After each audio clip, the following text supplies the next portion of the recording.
And we are live here on Plus One EXP's Roll for Content channel. My name is Tony Vicenda. I'm Chief Alchemist here at Plus One EXP. We're a weird little brand that multi-classes in tabletop game design, beard and skincare alchemy, and the Bardic College of Content Creation. Our hope and desire is to help amazing designers find great players who love their game and help amazing players find great designers whose games they can love. We do that in a lot of different ways. One of the main ways we do it is just by sitting down and playing those games with the designers.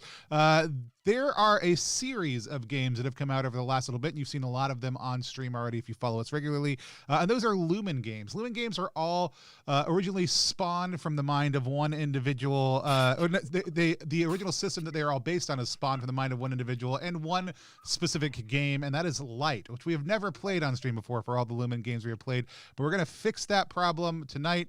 We're going to be sitting down and playing Light Go Nova with Spencer Campbell. Spencer, before we meet everybody else, tell people a little bit about who you are, what you do, but also tell us a little bit about Light Go Nova. So I'm Spencer Campbell. I design and publish RPGs under the name Gila RPGs. I'm really glad that I can take credit for all of the Lumen games. Every Lumen game ever made came out of your brain. Those are all mine. I design RPGs. Lumen is one of them. I've made a few other games like Corvid Court and Slayers. Most importantly, I've got a new game up on Kickstarter right now called Nova, which is another Lumen game similar to the using a similar system to what we're going to use tonight.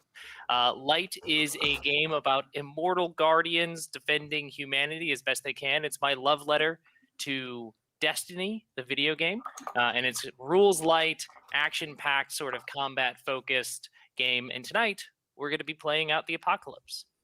Awesome. If you want to find more about the game we're playing, you can hit exclamation point in the game. If you want to find out more about that Kickstarter that we just popped up on the screen a second ago, you can hit exclamation point KS. It'll pop up links for you to access either one of those. There's also a link right below my face that will take you to the Nova Kickstarter as well. And so that's all stuff but we're doing Go Nova because it was a flash funding goal for the campaign. If you funded in the first 48 hours, which you did, you were like, I'm going to write a dumb thing. And I was like, then we're going to play the dumb thing. And that's what we're going to do tonight. I'm super excited about it, but let's meet our other two players. Let's start out with longtime fan favorite. We probably get the most fan art for this member of the stream, and that's Keegan Executable. Keegan, tell people who you are, what you do, where they can find you online. I'm everyone's favorite game designer, apparently. I'm Keegan Executable. You can find me at Keegan EXE. Do you have anything exciting that you want to share? Do you have anything that showed up at your house today that we can all be excited about? No, because I said I wasn't going to say anything about it. Oh, did you? Well, I just did. You're fine. Then never mind. And then first time on the stream, maybe first time playing an RPG on a stream period. I don't know. Let's find out. Yeah, no, it is. Let's meet Zach. Zach, tell people who you are, what you do, where they can find you online. I am a cartoonist / writer. I worked on Over the Garden Wall, which is probably what a lot of people, when I read through my resume, that's like the thing that people are most excited about. Wrote like Rick and Morty comics for a while. Here and there, bouncing around. I did Magical Game Time, the thing where there's like the animated Zelda and Earthbound things. I'm not a game designer, so I don't. I'm like a casual game designer. You're not a game designer yet, but we're gonna get you sick in the head in a way that makes you want to make games all the time. That's the goal here. That's our goal here on stream tonight. I could have told my teenage children any number of people that I played with on this stream ever, and they'd be like, "Great, Dad, I have no idea who those people are." But I said I'm playing with Zach Gorman tonight, and they said, "We don't know who that is." And I said, "Oh, Zach worked on Over the Garden Wall," and they all lost their collective crap. So that's always fun. Yeah. And so props for making Tony cool in the eyes of his children. I don't know that I'm any cooler. It's just like, hey, thanks for making my children think I have cool friends for once. So with that said, we use lines, veils, and the X card as a safety toolkit here on the stream normally, which means anytime we're playing, before we dive into the game, we like to establish lines, which are things that might happen in the world of our game, but don't happen in our game. Our game doesn't focus on them or touch on them. They're off limits. We have a strong line against sexual violence on the channel, but we like to open it up to other people to be able to share other things that they might want to have as a line, something we don't touch on.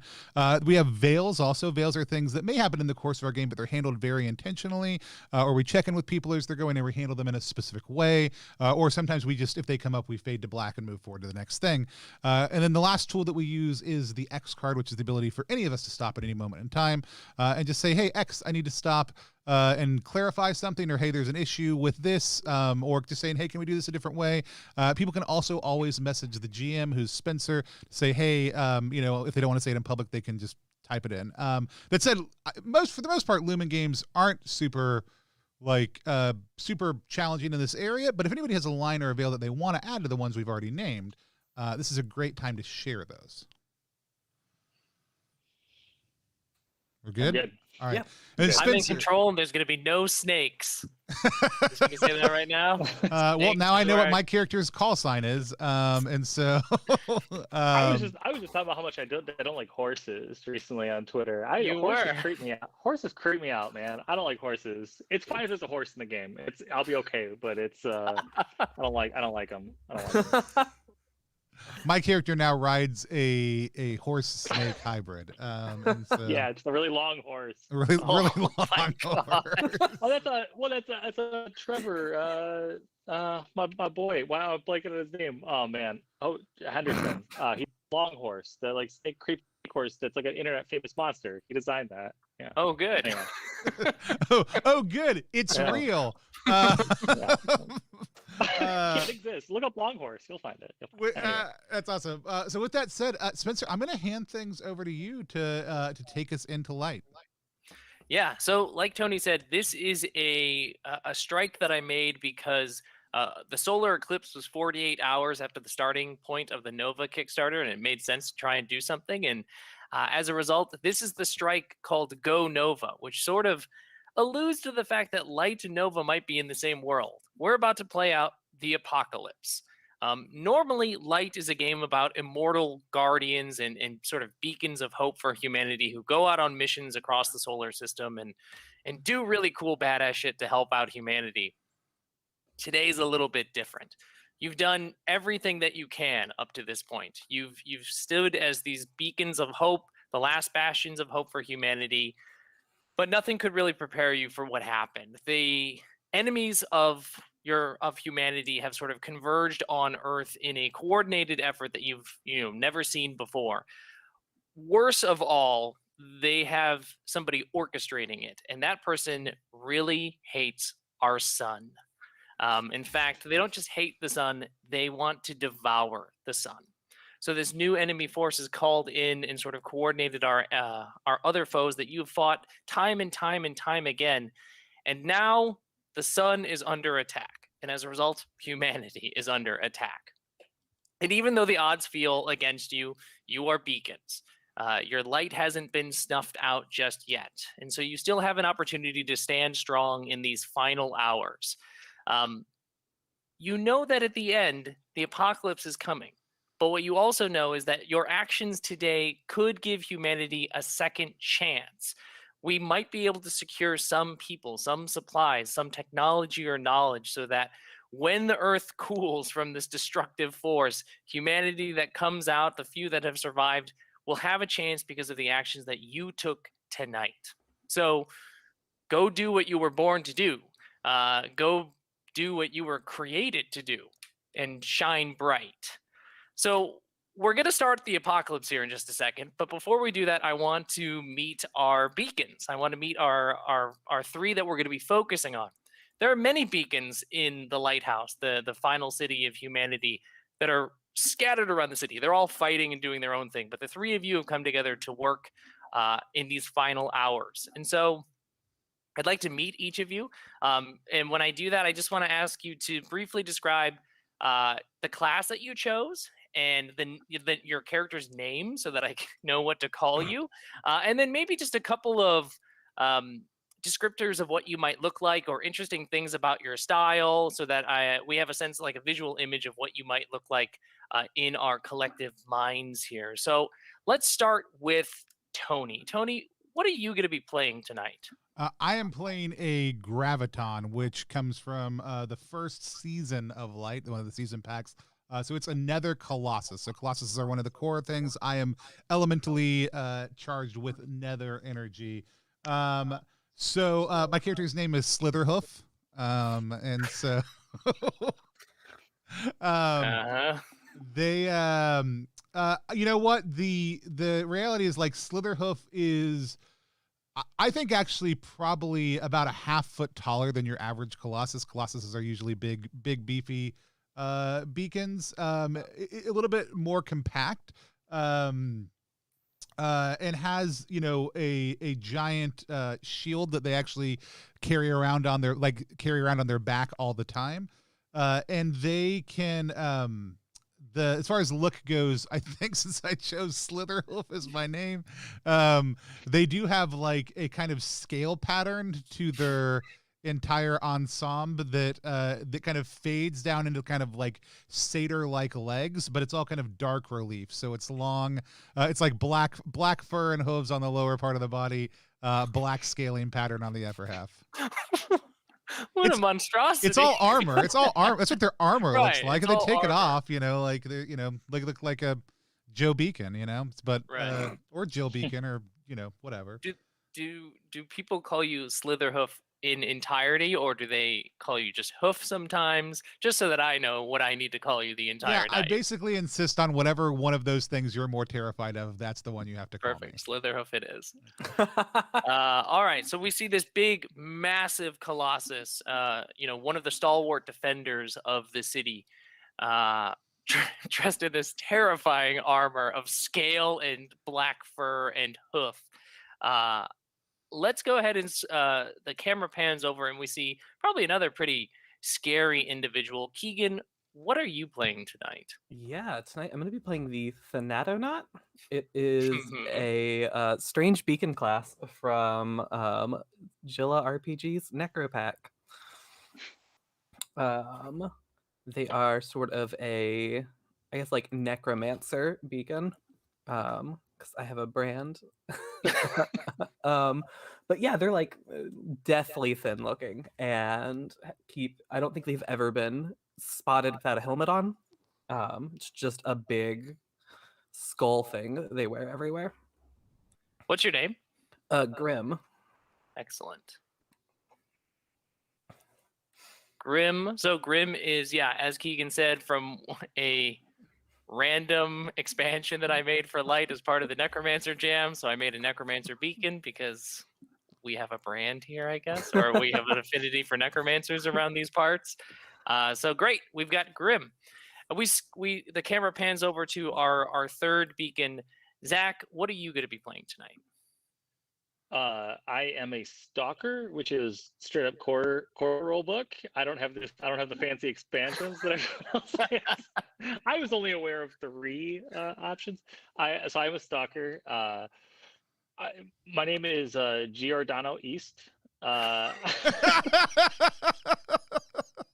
You can just call me East, I guess. Okay. It's probably easier. Or Giordano East. That's fine. Also, I picture my dude as looking like Willem Dafoe, but like wrinklier. like Willem Dafoe was you know, like the young version of someone, how they would look in the future. Just very old, very deep lined face, like Willem Dafoe, but not only wrinklier, but like sadder. Like I have a sadder energy than Willem Dafoe. Wow. And I thought Slitherhoof was going to be dark, but oof. And a giant murder cannon, apparently, because I got the range. So it's some sort of giant murder cannon, and then there's a sad old, you know, very weathered face. Yeah. Is the cannon, is this sniper rifle or cannon as big as you? Like, I feel, are you a slight small person? I'm just imagining and like I think, you know, I think if anyone asked him, he'd say, "How big is it?" He'd say, "Enough, big enough." Like, but it's a very large weapon. You know, probably about the length of like shoulder to foot. You know, kind of thing. Yeah. All right. Mm-hmm. So we see Slitherhoof, Grim, and Giordano East, 3 of the most veteran and important beacons of the lighthouse. Really highlighting my game right here. No, this is perfect. Spencer, is this better or worse than the time I made you call me Dong for an entire session? Yeah, probably better. we see the three of you gathering here as the sky has darkened in an unnatural way. The sun sits high in the sky, and yet it's pitch black around. The sun sits as sort of this red orb, almost pulsing from what you can see. You know that it is under assault, but it is far too far away for you to do anything. And besides, the lighthouse, the city that you occupy, is under attack. In these final moments, you all will need to decide what you want to prioritize as the last beacons here and trying to save the last of humanity before the apocalypse. Now, before we do that, I want to ask each of you a question, which might help us understand what your character in particular is maybe prioritizing in their own head of what we should do in our final moments. So let's start with Slitherhoof. Slitherhoof, you're a colossus. And so in these final hours, the people need both a sword and a shield. You are both. You're a force of great power, but you're also a stalwart defender. What does humanity need right now? Do they need the sword? Do they need to go on the attack? Or do they need the defender? Do they need the shield? Oh, I think the hard thing is I think the people in the city need the shield, but I think humanity as a whole needs the sword. Like we need to figure out a way to pierce through here. But since Slitherhoof is somebody who's usually focused on the immediate nature of problems, I think shield is what's probably dominating their lens, even though they know that humanity really needs a sword overall. Okay, cool. Grim, you're a Thanatonaut, so you are a death-attuned beacon. Normally, you're all about death, but right now, in the apocalypse, you are surrounded by untold death, probably at a scale you've never experienced before. Is this a moment of great revelation and celebration for you? Or is this maybe an overwhelming moment that is leading to maybe panic or fear? I want to say I don't think either. I think this is, to some degree, a moment I've been prepared for. So I'm not happy about it, obviously, but I'm not panicking over it. Gotcha. I like how so far our response to Spencer's questions has been, I refuse to answer. Here's a brand. Right. Perfect. I'm gonna answer it. I'm gonna break the trend. Let's do it. Excellent.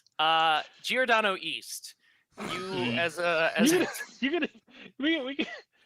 we can go with G or no, how about East? Just East is fine. Just East? We don't Okay. have to do just the East is fine. We don't have to do the whole thing. Well, I feel East, too bad. Yeah. it's fine. As a stalker, you are a Mhm. hunter and a survivalist, which means in these final moments, you know that humanity is going to be faced with great threats that will eventually need to be hunted, but they also need to survive. What should the squad focus on right now? Hunting the great threats or preparing themselves to survive the worst? All right, survival for sure, but with the caveat that he really doesn't think that survival is possible. Like it's the path you take, but it's like it's as far as he's concerned, this is it. Like it's over, but that's the best you can do. You know. Gotcha. Yeah. So not extremely optimistic or hopeful about no. said survival, but it is what you know needs to be the focus. Right. Okay, cool. So, like I said, in these final moments, you are in the city, this massive sprawl that humanity has built as sort of like a bastion of humanity that we have spread from, but it is now our last city. It is beset by enemy forces, many of which that you have faced in your previous years as beacons going out on missions. They have all now come to your doorstep. The sound of gunfire and combat is echoing all around you. The comm system in your helmets are probably overwhelmed with all of the cries for help and the SOSs that are going out. And so for now, you focus on each other and the decision point that you have of what you're going to do in these final moments. You know that you have time to secure one of the key locations of the last city. What that securing looks like, we'll see when we get there. But these locations have certain benefits to humanity that you all need to decide which is the one to prioritize. There are the archives, the library that holds all of the information that humanity has developed with time. That information could be invaluable to the survivors in rebuilding and understanding and not having to rebuild our entire system of information and knowledge. There's the armory. It's where our weapons are. You know that if it gets in the hands of the enemies, it's going to be very difficult to have any chance, and that humanity is going to face some horrible things on the other side of this apocalypse. They'll need something to protect themselves with. So there's the armory as an option. The production yard. This is where humanity's manufacturing hub is in the lighthouse. You know that when we emerge from wherever it is that we take shelter, we will need to literally rebuild. The production yard has technology way advanced compared to everything else, and we'll let humanity do that. And then lastly, there are the storage facilities. These facilities can be used both to house humans as sort of like vaults or preservation sort of locations, but it's also where we house things like our resources and our food. Humanity is going to emerge on the other side of this thing, and they're going to need to eat, and they're going to need basic goods and resources. If they have a stock to start with, they'll have at least a fighting chance. So you all are going to need to discuss amongst yourselves what you think needs to be preserved. The archives of information, the armory of weapons, the production yard, or the storage facility. And we can protect one of these things? You can protect one of them. I think it's got to be the storage. It's got to be the storage. That's my hot take. My initial hot take was not the production yards. Yeah,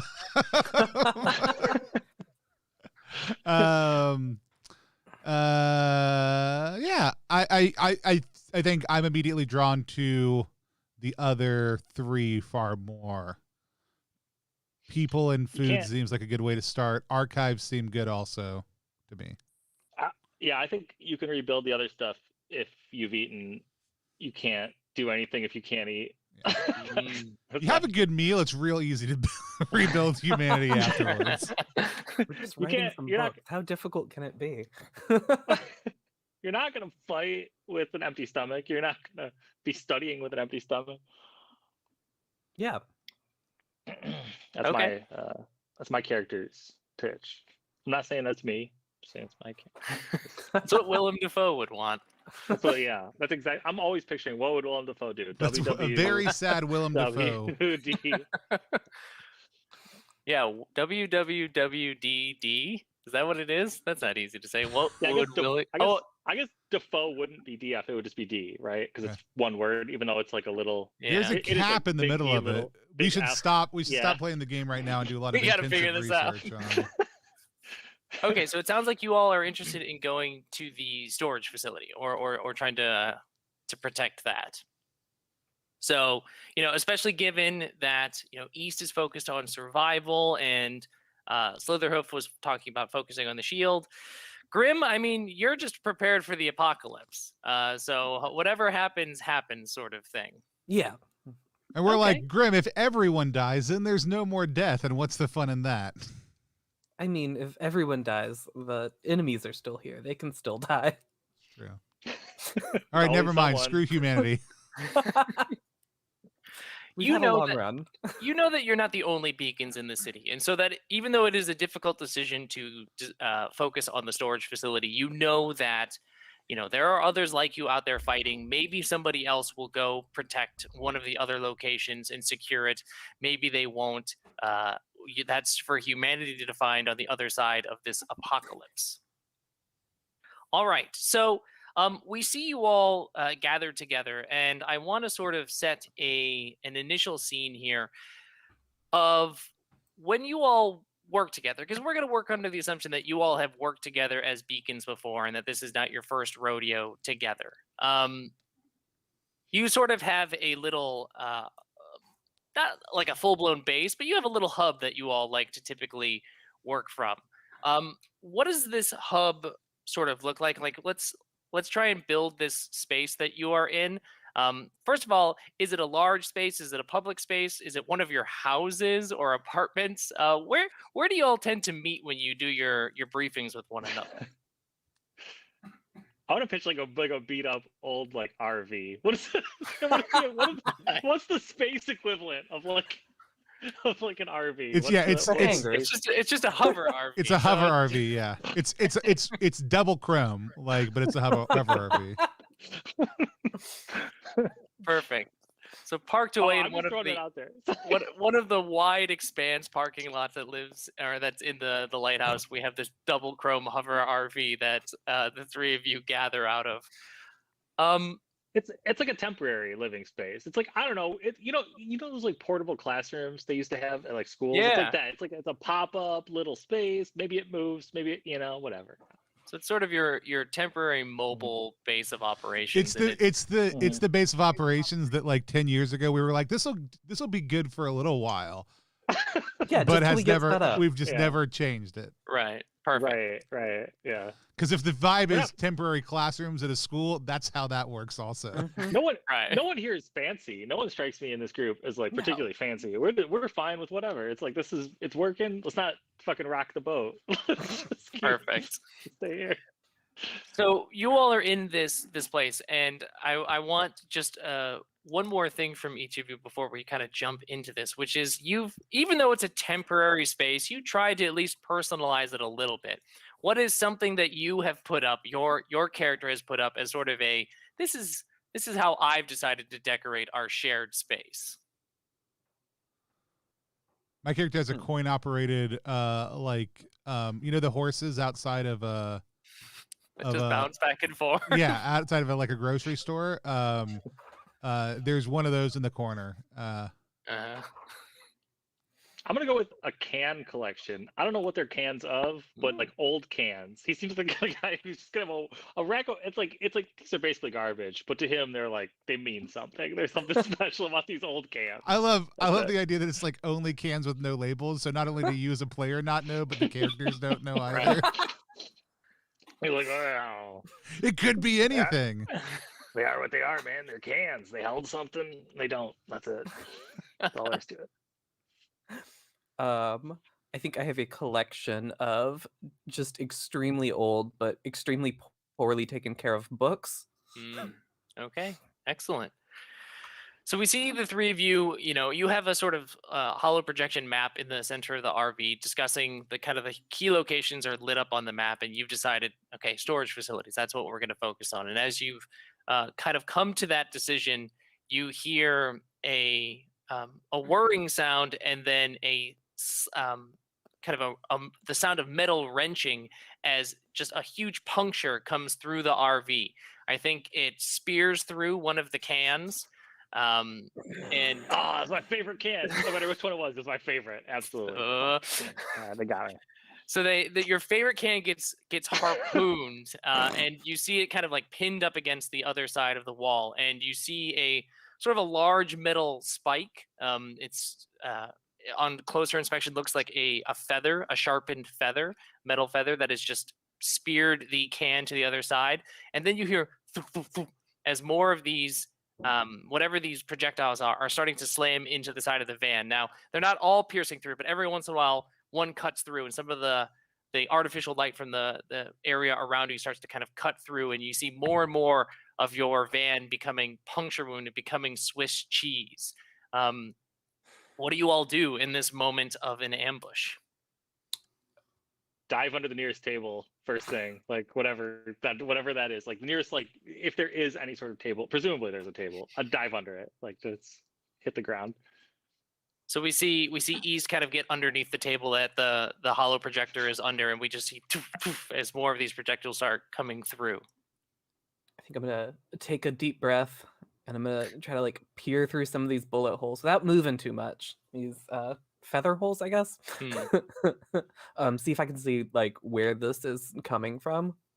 Yeah, looking through, they're not round. They're sort of like these thin slits. So you're doing the best you can to look through this space, and you can hear the excitement going on around you. You hear the sound of heavy footprint or heavy foot boot slamming around on the ground surrounding you, armor kind of rubbing against itself. You hear the familiar sounds of an enemy that you fought probably countless times now, a group called the Corvus Dominion, these large, heavily armored soldiers that sort of have this bird-like, crow-like appearance in at least in armor. And you can see one of them at least kind of moving around, just like spraying the RV as best it can with this feather fire. Quick question. What time of day is it? Is it like bright out? It's weird because the sky is like pitch black, but the red orb of the sun is still in the sky. So it's bright, but the sky isn't blue above you, but you have the appearance of daylight. Is the light Okay. red or is it normal? It's normal for Okay. now. While everybody's doing this and jumping around, I'm just going to cast bubble around. Okay. So you Look at spend. this, playing the game. Look at that. Well, I love it. I love it. Yeah, good move. So what does it look like when you cast a bubble? So when Slitherhoof casts the bubble, like it's they stomp their hoof down on the ground, and then like from that there erupts just this dark energy that kind of surrounds them and their nearby allies. I think this actually pops up basically to the edge of the RV, right? So the RV is now like bubbled up itself. And it's got kind of this inlaid scale pattern that goes across the same that looks kind of like Slitherhoof's armor. Nice. So yeah, you all see Slitherhoof smash down the hoof, and the bubble just wraps itself around you and wraps around the RV. And now the thuds from outside are sort of deafened a little bit. You just hear like as these feathers just kind of hit uselessly against this bubble that you've got yourselves around. It seems that you've bought yourself some time to kind of decide what you want to do. What do you all want to do while the barrier stands? You know that it won't stand forever, so you can't just stay here. Yeah, we've forever. we've got a few seconds. How big is this bubble? Like, how much room do I have to move around? I covered the entire RV basically, so Okay. All right. like we can All right. So- we can't do anything super effective, but we can move around the room basically. Yeah. So we can Okay. position ourselves for where we want to be when this is no longer Right. there. I don't know. I'm gonna play it safe. I feel like we're super outgunned here. Maybe I'll use voltaic staff. Okay. Grab my gun and just go for it. Reduce harm by 1. So when this bubble bursts, we're gonna be in better position, right? That's how it works. Nice. So, what does the voltaic staff look like? Is it something that you carry with you? Is it something that you sort of like just produce out of the air? Yeah, I keep that thing on me. I got I got it on my hip. I just draw. It's just like a little, yeah. Sweet. So you pull out this staff. It kind of like lights up with voltaic energy, Mhm.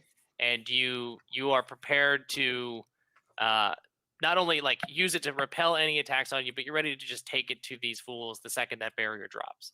Right, and I want to make sure I understand what I'm doing correctly. Is that it reduces damage of incoming ranged attacks by 1 harm as long as I'm holding it, right? Correct. You're kind of like Okay, it's all right, like a all right, perfect. lightsaber.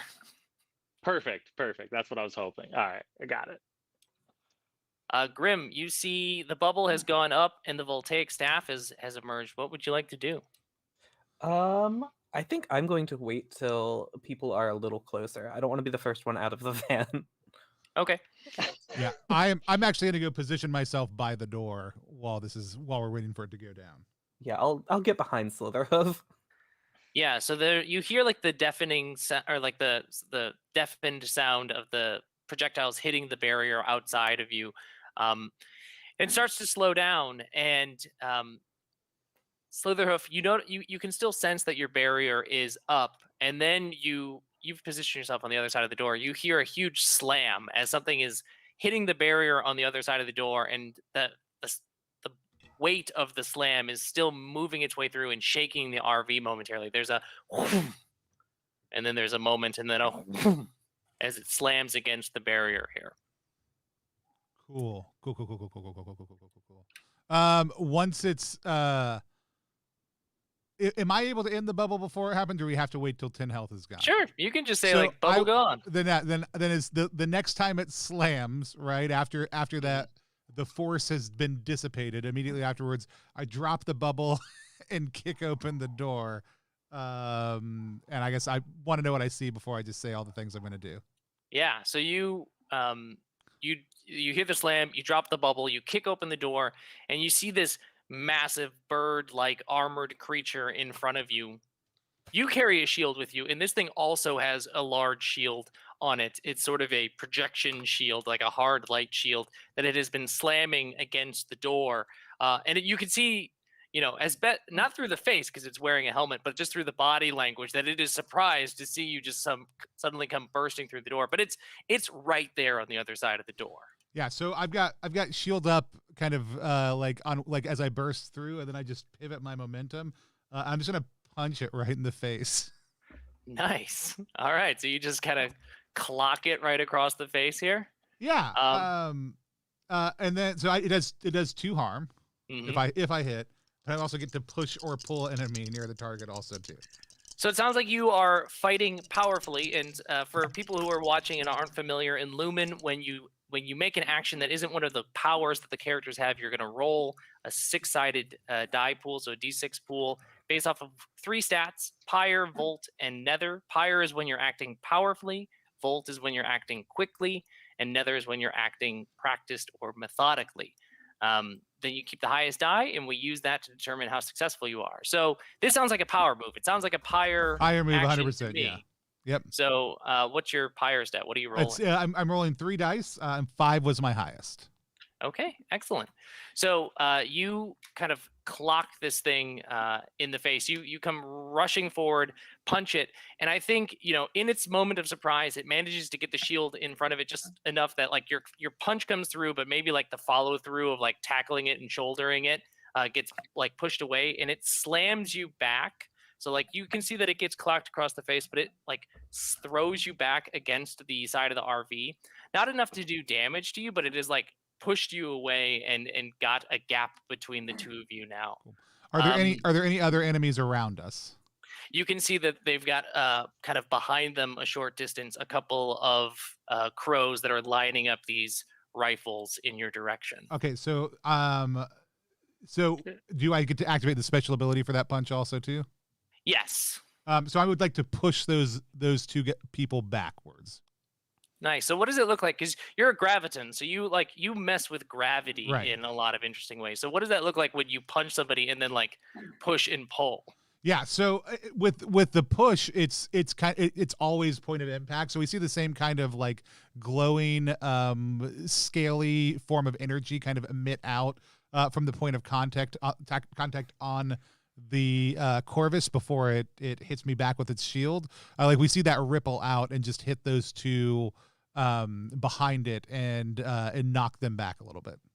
Nice. So we see like almost like a strange scaly shockwave that goes past this large shield bearing crow, and it just slams into the 2 behind it. They both get knocked over onto their backs. They're sort of down and stunned for a moment from the shockwave, but they certainly weren't expecting it.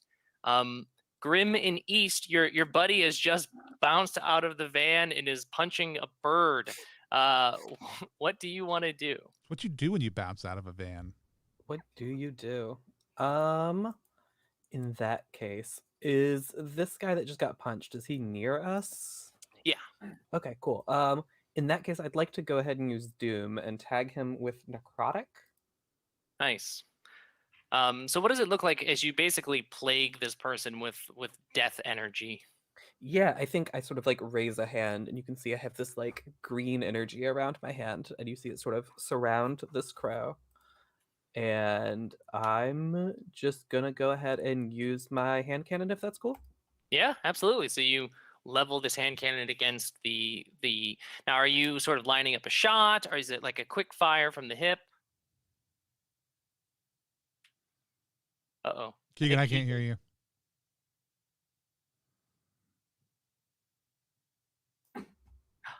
Oh, did I? Am I back? We can hear you You're now. good Yep. now. Yep. I don't know how I I think I hit a button on my keyboard. You're good.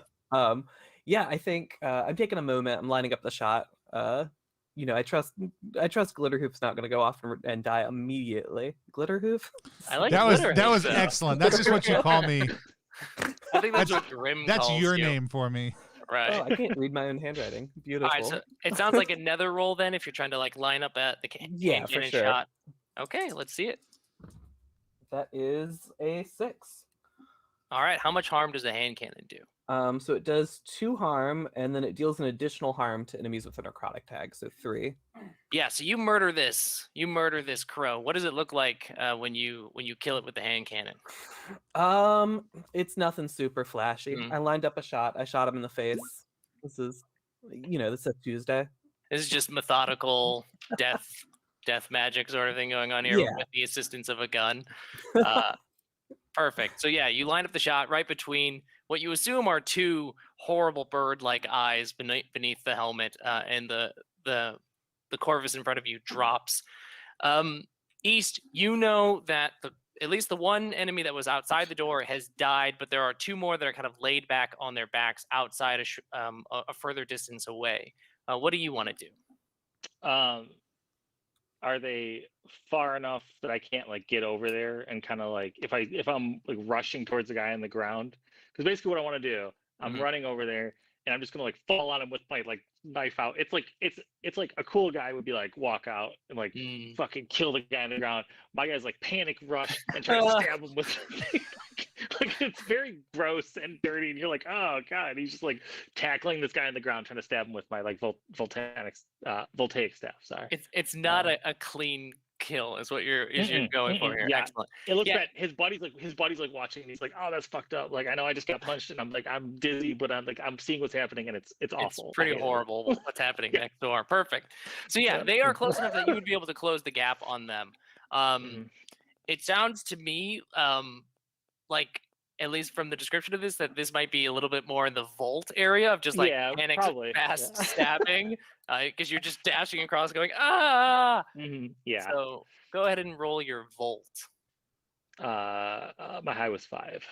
Okay, cool. And how much damage does a voltaic staff do again? I think it's dose. I think it's just 2, right? Is that? Yes, like 2. I gotta check. All right, yeah, 2. So 2 is enough to kill one of these crows. These are smaller than the big beefy one. So as you described, it's not clean. It's this horrible kind of like elongated process. And I think in the time that you've been sort of like stabbing down, the Corvus soldier that was next to you has recovered from its role here, and it looks over at you, and it kicks you hard in the side and just kind of like knocks you over a short distance.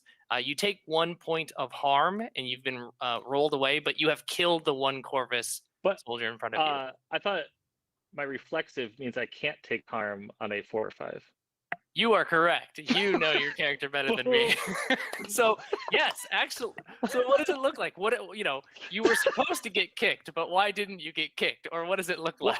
I was, even though it seemed like I was in a panic, I'm always watching out of the corner of my eye, and I see that boot coming, and I roll away onto my back just in time. So it's like just barely misses. Nice. So we see you roll. There's sort of this horrible, sickly, bloody mess of a soldier in front of you, and the one kind of whiffs and kicks air.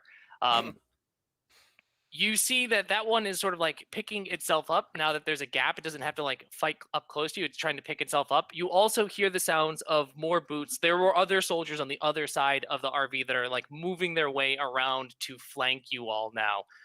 2 more sort of appear, one on either end of the RV. So that means there's 3 of these birds, one kind of there up front where East is, and then 2 further away on the flanks. What do you all want to do? Let's see what Slitherhoof has to say. So what I want to do is take my shield out and hurl it. I do have a pitch that I want for this also too. So normally I would be able to hit 4 people. There are only 3 visible. I would also like to be able to get on top of the RV. So what I would like to be able to do is, as my shield returns to me, use that last one to jump off of my shield up onto the RV after it hits the other 3 if I am successful. That seems like a perfectly good pitch to me. Excellent. So this is you are using your shield bearer. I'm using shield bearer. I'm going to roll Volt, I think, for what I just pitched. This feels like a fast-moving, reflective sort of thing. I got a 6. Sweet. All right. Well, describe what. Again, first of all, how much damage does your There's shield two, do? two to each. Okay. It also tags them with null. And so without it almost like without even seeming to look, those two come around the corner. I ricochet it off of the one in front of me who had gotten knocked back, who just tried to kick East. And then it bounces to the one over to my right, and then it looks like it's coming back to me, and I like flip over it and like hand plan off of it up onto the RV. It keeps on cruising underneath me, hits the other one on the other side of me. I land on the roof, and then it comes back to me. Nice. So you find yourself up on the top now.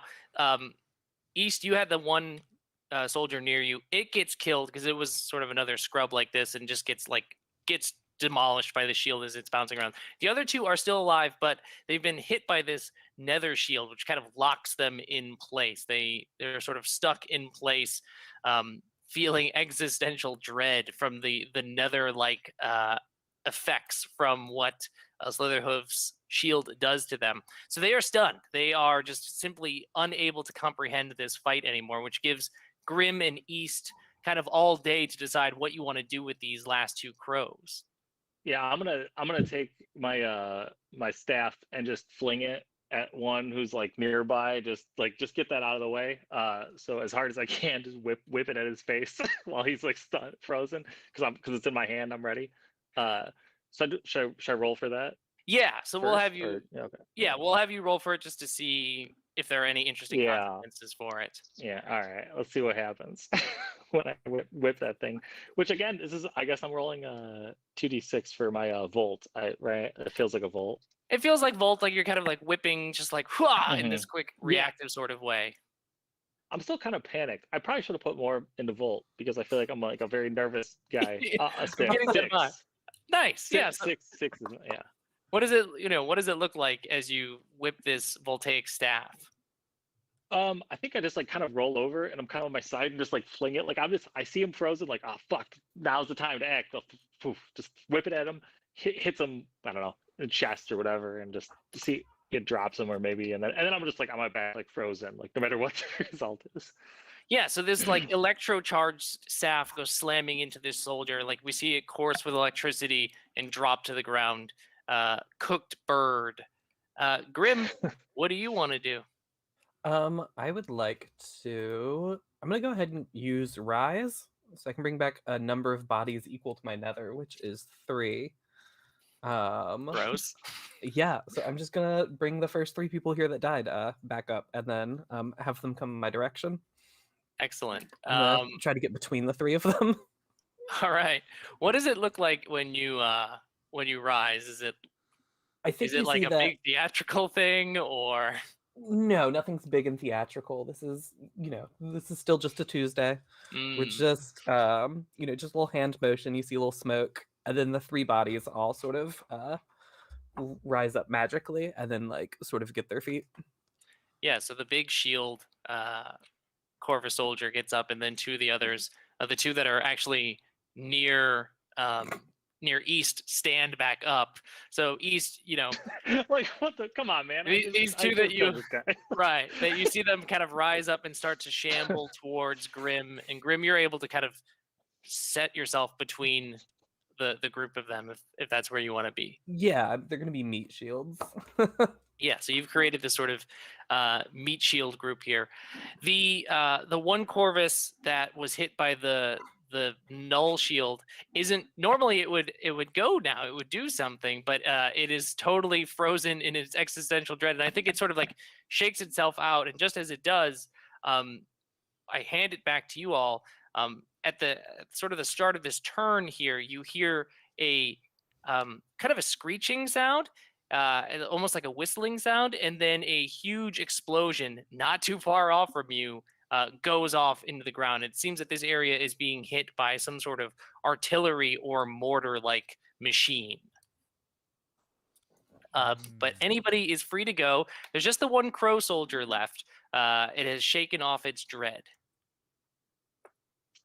Well, I'm on my back. I'm just gonna like, as soon as that hits, it's like it looks like I was really out of it. And then all of a sudden I hear that boom, and I'm like, oh fuck! And just like spring up to my feet and start running, like to scramble to whatever cover or nearby like cover I can find, or something, anything to hide behind or duck under. I imagine this like shelter, this portable, not RV like thing that you're in is probably amongst a number of other similar type of containers, so that you can kind of go scramble around and find another one to sort of seek out a shelter. And while I do that, I'm getting my gun out. Sick of this nonsense. The death cannon. Yeah. Excellent. Yeah. So we see Ease kind of preparing the large cannon, the big death stick. Slitherhoof, what do you do? As I kind of look around and survey that the coast is clear, we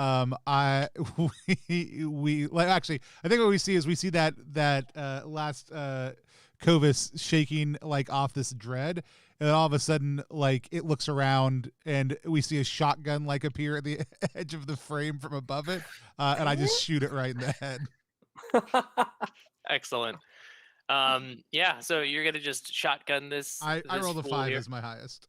Okay, cool. Yeah, so you're gonna blast down into the head of this thing. It certainly isn't going to be able to defend itself, or it has no idea that this is about to happen. So it's a sickening display as you, from a very point blank distance, shotgun this bird. We do see like the smattering of in the viscera, like some feathers in there. So maybe it actually is a bird under there. We're not exactly sure yet. But this thing drops to its knees immediately and falls over. From your vantage point, from where you are, you can see the artillery machine off a distance away, and it's firing on your position. So you can see it's across like a pretty open clearing. Grim, what do? You've got your entourage. There's no immediate soldiers in the area. I guess we get to march then. We're gonna just start walking that direction, nice and calm. You're gonna walk over there? I don't want to move faster than my zombies can move, you see. We'll assume that they are capable of keeping pace with you. Okay, cool. It'll be a fast walk then. Okay, a brisk walk. Are you moving in the direction of the machine? The artillery, yeah. Okay, yeah. I marked it on the map. Yeah, you see like a little ping on your HUD of the helmet. This thing kind of lights up. You know where you need to go. So you start huffing it, as not running, power walking your way over to this location. You hear a as the machine goes off, and again the sort of whistling sound as it comes crashing down in your direction. Let's see what it does. So it comes crashing down, and East, the cover that you were behind, just kind of obliterates in front of you. It's almost like comical, where you were like ducked down behind this thing, and then like the front half of this container that you were behind just gets shredded in an explosion, and we just see like you're crouching back, now exposed to the open air from this artillery shell. I screenshot that and like on my HUD and just upload it to the rest of the beacons in the city. I'm gonna yell something about you need to just hide behind people for now on. It works better. Yeah, it's very Daffy Duck. This is like a very Daffy Duck situation I got myself into. So, absolutely. When that happens, I just like, hey, I'll play to the moment. I stand up and go, just take off running. I'll run towards it though. In general, I'll run towards the artillery. Okay, so yeah, we see you kind of like maybe zigzagging a little bit, sort of like serpentine running in the direction of the artillery as it kind of the soldiers that are at it are sort of loading in another one of these shells. Slitherhoof, you can see them in the loading process right now from the distance. You see your two friends are sort of making their way across a relatively wide open space, exposed out to the shell and everything else. What do you want to do? I'm gonna just start running across the roofs of these other containers, like same direction. Yeah. Nice. So we see you kind of just like jumping and kind of closing the gaps across these containers at a slightly elevated location here. Grim, are you maintaining your power walk? Yeah, we're maintaining the power walk. Okay, yeah, you're getting close to, you're getting almost to the point where you could probably start affecting this thing, but it requires a little bit more walking. As we hear as another one of these shells tries to hit you all out in the open, but it just goes just past where East and Grim kind of just were. You hear this huge explosion. You're probably showered with a little bit of the dirt. Normally there would be a horrible ringing in your ears, but your helmets protect you from the percussive blast. And the artillery shell isn't kind of prepared to deal with you getting up this close. It's not quite as accurate. East, you're getting close enough that you could start like doing stuff to the artillery. What's your plan, or what's your trajectory that you're going for? What I was thinking of is, so I see them on the horizon, and I'm running up, and I'm going to try to find some sort of like cover I can get behind, like a low gate, low box, something, and I'm just going to kind of baseball slide behind it, draw my gun, put it up on top, and wait. And, like I realistically can't do this in the same maneuver, so I'm kind of going to like mark my spot and wait, and as soon as someone steps out from behind the artillery or whatever, just boom. So we see you kind of like you spot the cover you're looking for, baseball slide in, huge cannon slaps itself on top of the thing, and we wait. We see through your reticle as you're like waiting for a Corva soldier to just kind of peek its head out from around the machine right now. Yeah, I'll stop and wait for my shot. Okay, cool. Slitherhoof, you're dashing across. You're also starting to close the distance here. What are you going to do? What's your plan?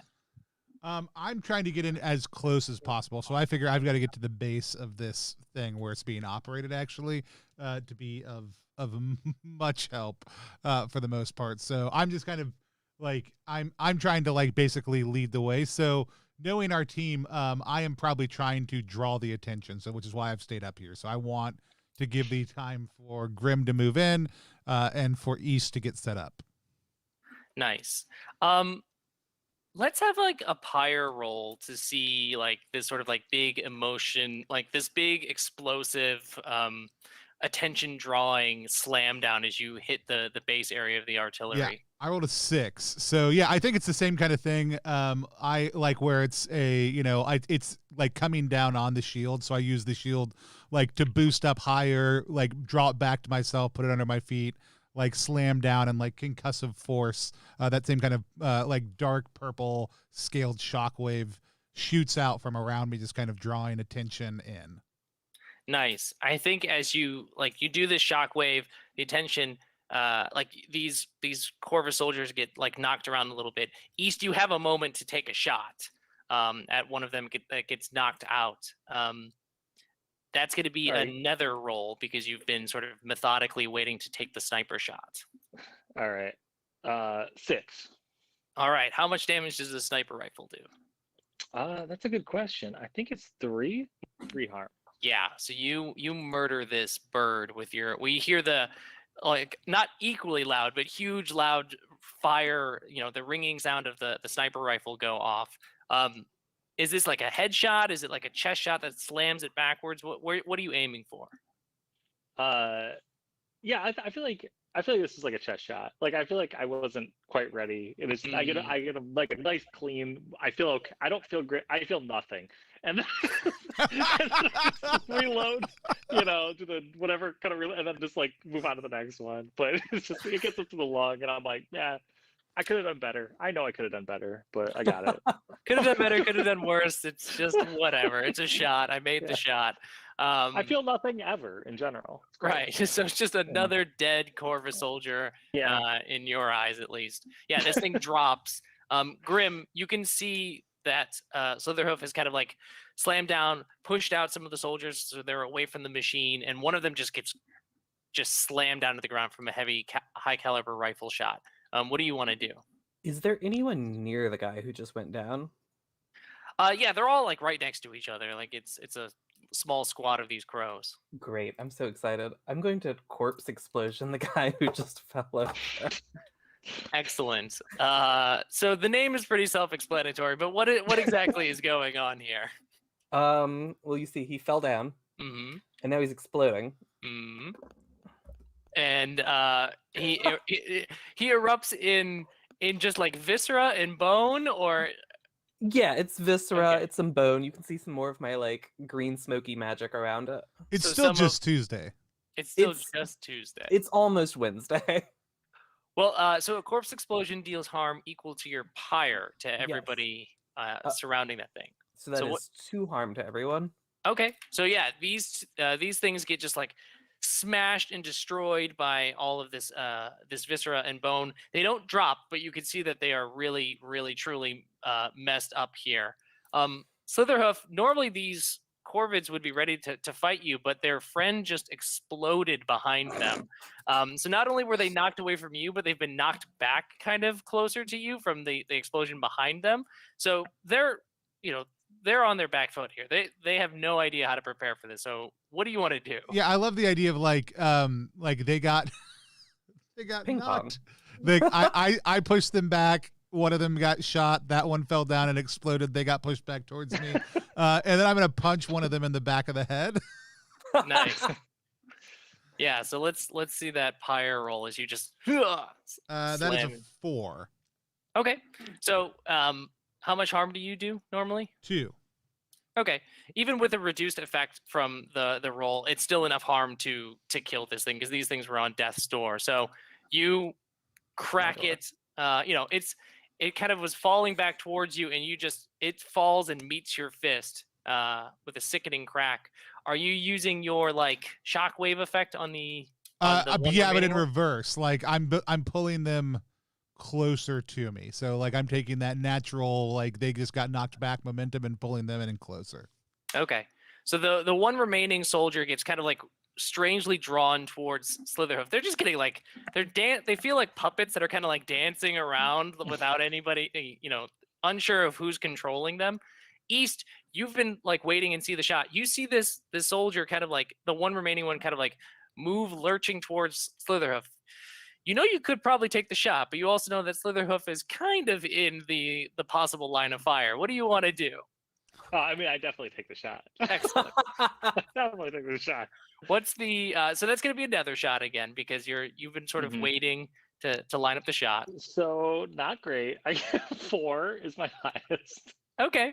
Yeah, so the rifle round goes clean through this Corvus soldier, and Slitherhoof, I think it wings you, and you're going to take 1 harm from this damage as it kind of goes ripping through the crow. The crow dies immediately from the shot, but you also kind of like poof, your shoulder gets knocked back from the impact here. We got a And killer what I- railroad GM on our hands. It's cool. No, it's fine. What I realized in that moment is that like I see my this dude I've known for a while. I see him like take like a clip, because the first one I also didn't like hit it clean. It was like, and I realized that like this whole situation's got me a little frazzled. My hands are shaking a little bit. Oh, okay. I'm not keeping the steadiest shot, and I'm like it kind of gets to me. I'm like fuck, like I should have been able to make that shot, and I realize I'm a little shaken. I'm a little shaken by the apocalypse. It turns out. So I like News that. to me. Normally, old Willem Dafoe has like a totally steady hand, like no Right. shaking at all. But this I was- moment, Mhm. the apocalypse I mean- has rattled you a The little. day after my wife died, I was still out there shooting clean shots, and this is it. Like I'm shaking. I We've just, learned a lot. Like like you see me like wipe a little bit of blood off the edge of my my armor, and I just say put a little cornbread on it, or cornmeal on it. Excellent. So we see the 3 of you have kind of taken care of this Corvus ambush.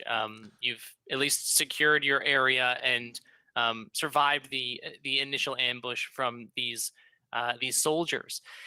And it's time to make your way to the storage facility. That was what you wanted to do, and this ambush simply is just a hurdle along the way here. who has been to the storage facility either before or most recently? I wonder, like, do any of you typically make trips to that location for any particular reason? It's okay if it's no. Giordano's think East for ingredients. I feel like Syrupy. I feel like I have probably, especially if this is the apocalypse, I have probably escorted groups here over the course of the last couple of weeks, repeatedly. Okay. So you're familiar at least with the location, Yeah. Slitherhoof. Like you know what it's like. Is it a location, because you said that you've escorted people, is it one that is sort of heavily populated by the final remnants of humanity, or have you recently been evacuating it? I think it has been a mix of like, hey, there are people going off world. There are also people hunkering down. So the first couple of weeks were like, let's get people in, let's get people out. The last couple of weeks have been like, yeah, nope, there's no more getting out. Like, let's get in and close the door soon. Okay, cool. East, this location, even though it's not one that you typically go to or maybe have gone to before, you know this city like the back of your hand because you're a hunter. You stalk through these streets. What is the like a shortcut that you are aware of that is an efficient way of getting from one place to another in this city that maybe other people don't know about? Does it have to concern the storage facility? It doesn't necessarily have to. Okay, but let's say it does. Perfect. All right. So it turns out, plot twist, my illegitimate son is living is in the storage facility, and I've been sneaking back through. There's this bar that I go to with my buddies, and I realized like one day when I was out in the alley like taking a piss, I saw that like through the window of the storage facility, it was my son. I haven't talked to his entire life.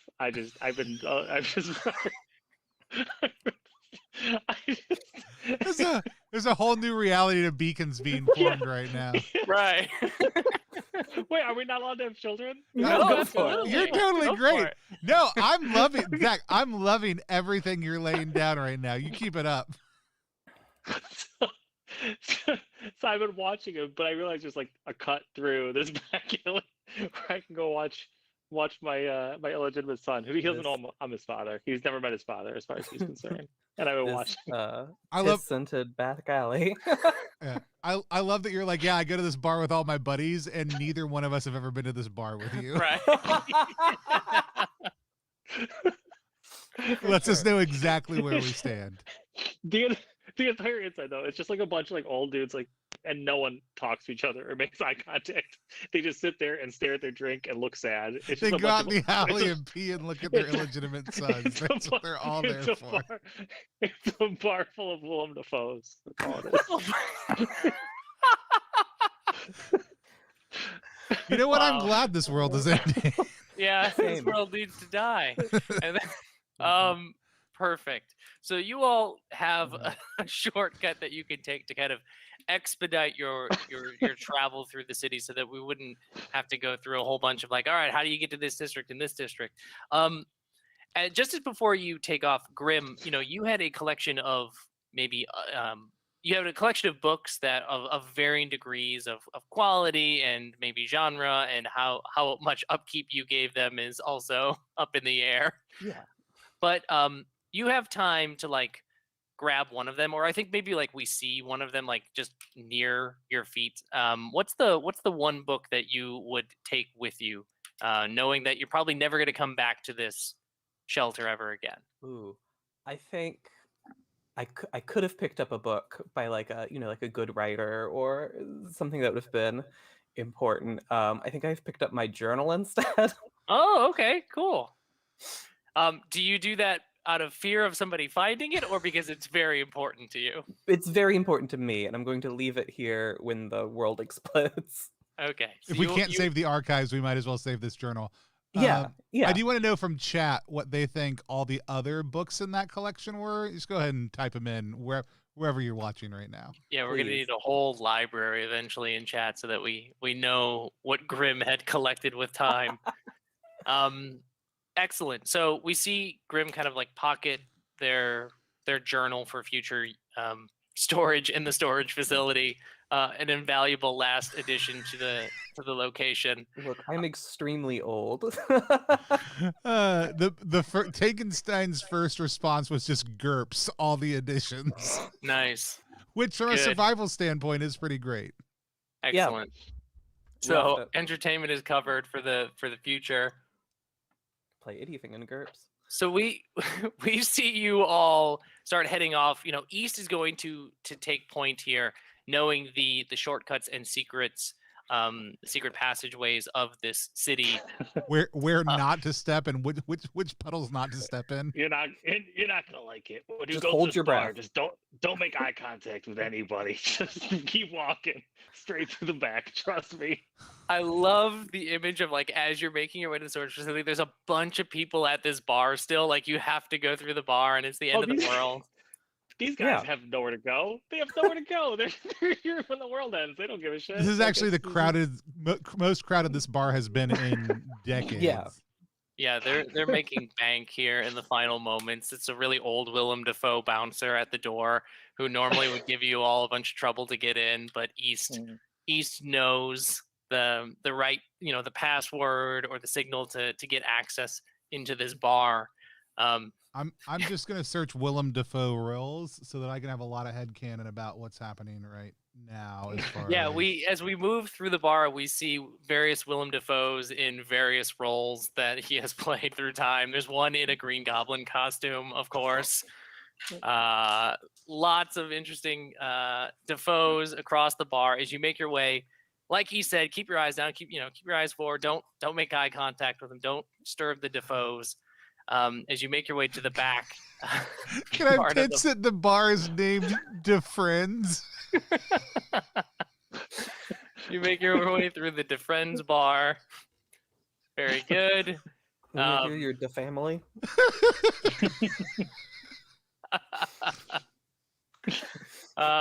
Excellent. Everybody knows your name. Perfect. So it's Willem. You get to the back where you find the storage facility is just sort of like outside of where this bar is, because like he said, he had seen the through the window into the storage facility from. I've been spying on for years. This isn't like the first time. This is just one in a long streak. I've been spying on this kid, and I'm just too scared to make the contact. But the world's ending. So maybe I will. No, that was the time. Maybe it'll happen tonight. We still don't know the name of the person destroying the sun, so watch out because it could be your illegitimate child. Oh my God! Oh, what a plot! Don't give it away, Tony. Well, thanks. I guess I got to figure something else out. Let's take a break. So this is perfect. So you find the storage facility and you hear like the loud sounds of a bar that you've moved through being replaced with the loud sounds of shrieks and cries as people outside in the streets of the lighthouse are running. You see a couple of them run past the edge of the alleyway that you've sort of emerged into to spy on the storage facility. And as a few folks come running past the edge of the alleyway, we hear this like click clack clack sound, and we see this horrible chitinous like insect like creature come like bursting across the alleyway as well, chasing after these people, hissing this kind of high pitched like it's like a cicada like cry. It's just deafening as you hear just the rising sound of these insects crying out into the now becoming night sky. As you all look up, you see the sun pulse. You all recover 1 light and 1 health as the sun begins to bathe you with its dying breaths here. But as it begins to pulse, you recover the health and you cover the 1 light, and then you see like the sun break, like you see a piece of it sort of like pull off and break off in the night sky, and you see parts of it are just sort of like it's almost as if it is disintegrating, these like tufts of sun that are starting to break off, and though your into body, like shards. into something like shards. I think they might be like shards of sunlight. And though you feel yourselves rejuvenated by the sun's light, you feel like this pit in your stomach develop as whatever's going on above does not bode well for your strength. And we see one of these insect creatures like turn the corner at the edge of the alley, look at you all, kind of like clack its mandibles back and forth, and it shrieks that cicada shriek at you. And I think we should cut to break here for just a second, and then we'll jump back in with you dealing with this bug man. Oh, I did really ruin your final plot twist by revealing that. No, that's awesome. I'm gonna need a good 30 minutes to figure out the actual plot now. You only get 5 minutes. We're gonna take 10. We're gonna take a 5-minute break. We'll come back. We'll come back at. We'll take like an 8-minute break. We'll come back at 6. Well, that's I don't even know what time is anymore. We're gonna come back at 25 till the hour. And so, if y'all want to hop off real quick, I'm gonna talk about. I mean, you guys can just. I'm gonna mute y'all and pop up some graphics and talk about stuff before we go off. But y'all are clear. If y'all want to go take a bio break. Real quick, if you want to help support the channel, consider becoming a content champion. We don't think that independent creators should have to pay to have their content covered. If you want to help us support all the work that we do here on the channel, you can get a ko-fi.com/plus1exp. If you're watching on Twitch, there's a link right down below. Also, coming up next Wednesday, we are continuing our actual play series for Down We Go. This is an OSR flavored minimalist RPG that we are developing right now with the author Marcus Linderum, who's a phenomenal Swedish designer. We did take today off because we had a death in the family and we're at the funeral for that, but we will be back next Wednesday playing some more. We're going to be back in about 5 minutes at this point to keep on playing some more Light Go Nova.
We'll be back in about 3 minutes.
He's fucking Right. All right, here we go.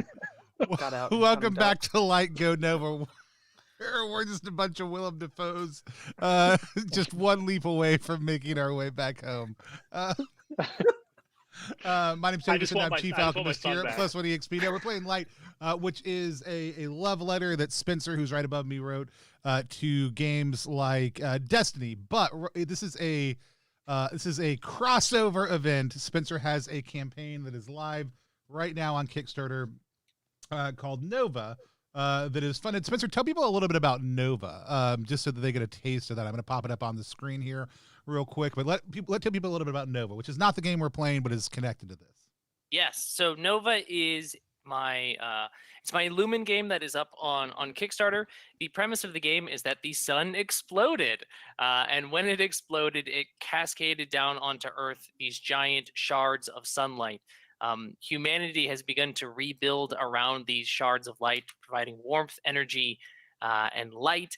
And there's all this dark, dangerous world around you, and you are the players who are going to explore that dark danger in these really badass-looking exosuit mechs. So you are going to you play as these sparks, these mechs that go out into the area called the Dusk to explore the old ruins of Earth and try and help humanity rebuild itself after the apocalypse, which we might be witnessing right now.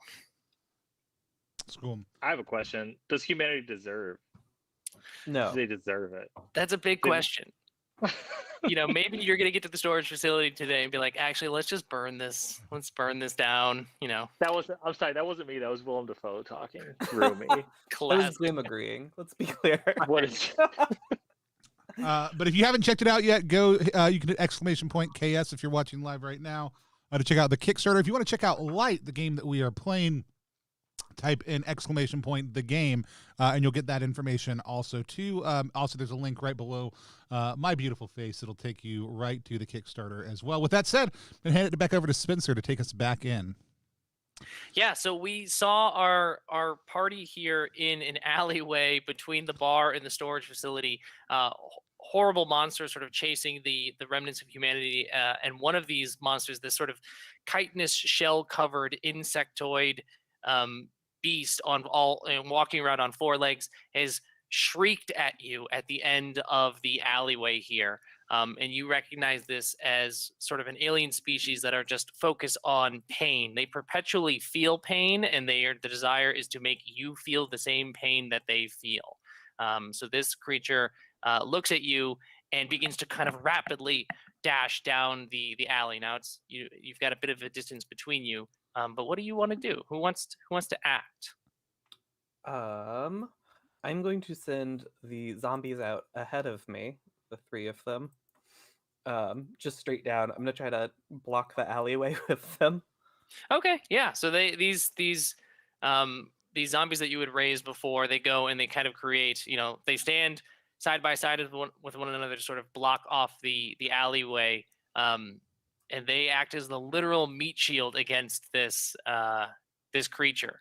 So yeah, you see this thing kind of like dive into them, and they've been commanded to block, so they will sit there and block as this creature now is just kind of like ripping at the rebirthed flesh of these Corvus soldiers. They stand there and just take this beating as this creature just rakes across them with these razor sharp claws. You all have a moment. Yeah, what would you like to do? I would love to say, as Zach the player, that I get my gun out and act cool, but really I'm just thinking about my son who's inside that building, and I just think I see this thing charging towards me, and I just start walking blindly down the alley back towards it, saying, Danny, are you in there? Danny, where are you? My boy, my baby boy. And I see this thing charging towards me, and I'm completely dazed and stunned. Wow. Thinking about my son and the end of the world. It's all hitting me real hard. This is very metaphoric. Go ahead. Did you know I became a dad like 2 years ago? And I'm just putting it all out. No. It's really probably, there is a bar. There's a bar near Zach where he goes. Yeah, no, go ahead. Go paint a picture with your words, please. There's a bar where Zach goes and pees and watches his son. It's and like right behind my house. I'm looking into my own window, like, hey, I'm just creepy, but it's cool. Yeah. Anyway. And Keegan, the only other patron is William Dafoe. There we go. Right. It's me and him. There's something very metaphoric about the sun exploding, and then you are in search of your son. I know. I'm a professional writer. I don't know if you knew this. It's poetic. He's weaving the narrative right now. Right. So Slytherin, you see East. This is the most character development that's ever happened in a Lumen game. Y'all have watched it happen on this stream 100%. Right now. I am gonna while it's like I follow the zombies in, and while they're getting munched, I just get my shotgun positioned. Like let's say behind the third one's head. So as soon as this ruin bites down on it, I just let it go the shotgun go right in its face. Yeah. So this thing will just keep eating unless Grim, are you having your zombies do anything other than just kind of like take the bread? I'm gonna let them tank, and I'll prepare to shoot as soon as they start going down. Okay, so Slither, if you can go ahead and take your shot as you see the chomp on the head, and then just there's a barrel there. Yeah, so I got a 6. Nice. So, how much damage does your shotgun do? 2 harm. It's elemental. Yeah, so this doesn't have any shielding on it, so it doesn't cut through. It doesn't need to cut through any shield, but this thing will just get obliterated by the shot. It's a sort of a weakling version of this alien species, and so the gun is just leveled on its head. It explodes, kind of a thick green goop of the innards of this monstrosity slaps against the wall, and then the wall starts to sizzle from the sort of like acidic blood of this creature, and its body just drops, and you hear the rising shriek of the sort of like cicada insect like sound from the street ahead of you at the end of the alleyway as this creature dies. I want to pitch that the wall that it eats through, there's a small boy inside that room named Danny. There's just like like a fist-sized hole in the wall, and you hear these cries of shock and fear on the other side, and yeah, there's a familiar sound of a gasp of surprise, and like maybe for just a second, East, you see like a face that looks familiar to you as it kind of passes through that hole. Excellent. So you all have dropped this creature. You know that, unless you burst through this wall to get into the storage facility, which would probably not help seal it up for the apocalypse, you'll need to go out into the street to go in through the main entrance. You know that there's a bunch of like horrifying bug creatures out there. So sort of like, what's your approach? Who takes point? What do you all want to do as you get towards the edge of that alley? I mean, I'll take point again. Yeah, I guess now that this thing exploded and I'm like snap back to my senses, and I'll just follow him. Like I'll just like then pull out my gun and just follow. Nice. A couple paces, a little bit behind. Right, ready to put a bullet right into the back with the shaky aim. No, I'm actually feeling more steady. That was cathartic for me. Like, and I feel like I'm getting a little bit of I'm starting to feel a little more confident. We'll see. We'll see how that pans out. Yeah. You all round you reach the edge of the alley, and you see the streets are chaos here. There's people running about.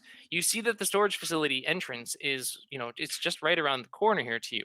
But you also see a group of civilians that are being sort of wrangled by a couple of these insect-like creatures. These ones are more, these are bipedal as opposed to the monstrous thing that you saw before. And they are shoving humans into sort of like a group on the other side of the street. There's 3 of them, and you're not sure what they are doing, but they're wrangling these humans. So do you want to go into the storage facility, or do you in these moments, or do you delay? I really want to pitch something here. Okay, so this is what my character's looking at. He looks at the storage facility, and his real son is in there, and then he looks at this group of people, and he sees a father and a son being shoved into this cage, and it's this moment of decision. It's like, am I going in there after my own son, who I've never had any relationship with, or am I abandoning that and trying to sort of redeem myself by going and saving these people? And he chooses to go for the people, and I'll take a shot. I'll take like a shot. If there's a clear shot, I'll take a shot at one of them. That's what I'm doing. Anyone else could act first. Also, I don't want to steal the. No, you're good. All right. Yeah, you had a kid recently, didn't you? This is good. Excellent. So yeah, East, you can take the shot. You all have you assess the situation. You take a shot. It sounds like you're thinking it through. So it sounds like it's a nether shot. You're not just like quickly reacting, but you're like, okay, yeah, I'm gonna kill one of these things. It's a big moment for me. I made a big decision. Yeah. In this moment. My character made a big decision, and you got a 5 as a high. Okay, so your sniper rifle is enough to blast through one of these creatures. It just drops. Its chest kind of explodes out from the impact of the rifle as it drops to the ground. As you drop this thing, you hear a scream above the echo, kind of this cacophony of cicada-like shrills. That sounds more like it's semi-human, and you see kind of like slamming through one of the buildings across the street is this flying insect. Its wings are beating rapidly behind it, and it seems to be like cloaked in like a sickly long cloak that is probably not actually fabric, but is some sort of weird like thin chitinous cape that it wears. And it comes bursting forward and begins throwing down these blobs of acidic goo near your feet as you all begin to be bombarded by this acid monster in the air. Grim, what do you do? How close is that monster? The big flying one? That would be at like a near distance. Okay, cool. In that case, I'm just gonna try to get a shot off. Try to take a breath, line up a shot. I think I'm gonna try to aim for like a wing or something to knock it out of the sky. Yeah, so we see you kind of like you draw a line, and then you kind of like we see you adjust your aim as you try and hit the wing. So that sounds like nether to me. Sounds good. That is a 5. Nice. So how much harm does your hand cannon do? It does 2, and because I killed an enemy with it earlier, it does an additional because it has ravenous, so 3. So yeah, your gun is hungry for death, as you are, you necromancer beacon.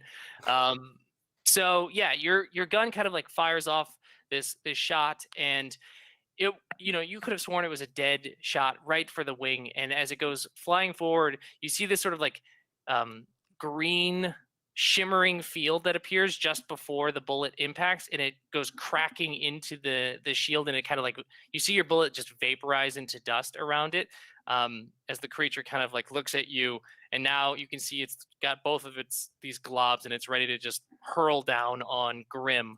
But Slitherhoof, you have an opportunity to act before it throws these gross globs. I am going to. We've got the guy with throwing the gross blobs. How many other folks are there around? There are 2 other of these like insect aliens on the other side of the street. Cool. I'm gonna use. I'm gonna take my shield and try to hit all 3 of them with it. Nice. So we see you throw the nether shield. Yep. Excellent. 5. Okay, so you can, with your nether shield, you can hit a number of people equal to your fuel. So you have, or not fuel, that's Fuel. Nova. Light. So yeah, we see you kind of throw this nether shield, and it hits the flying monster, and you can see that it like cracks, and there's like a break in the shield for a moment as your shield bounces off of that, and it hits the other 2 bugs.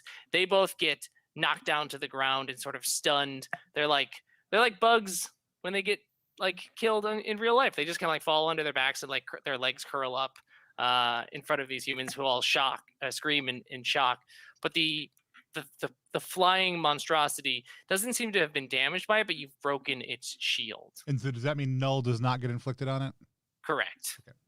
So it normally would be filled with dread, but it instead is filled with pain and anger in reaction to this.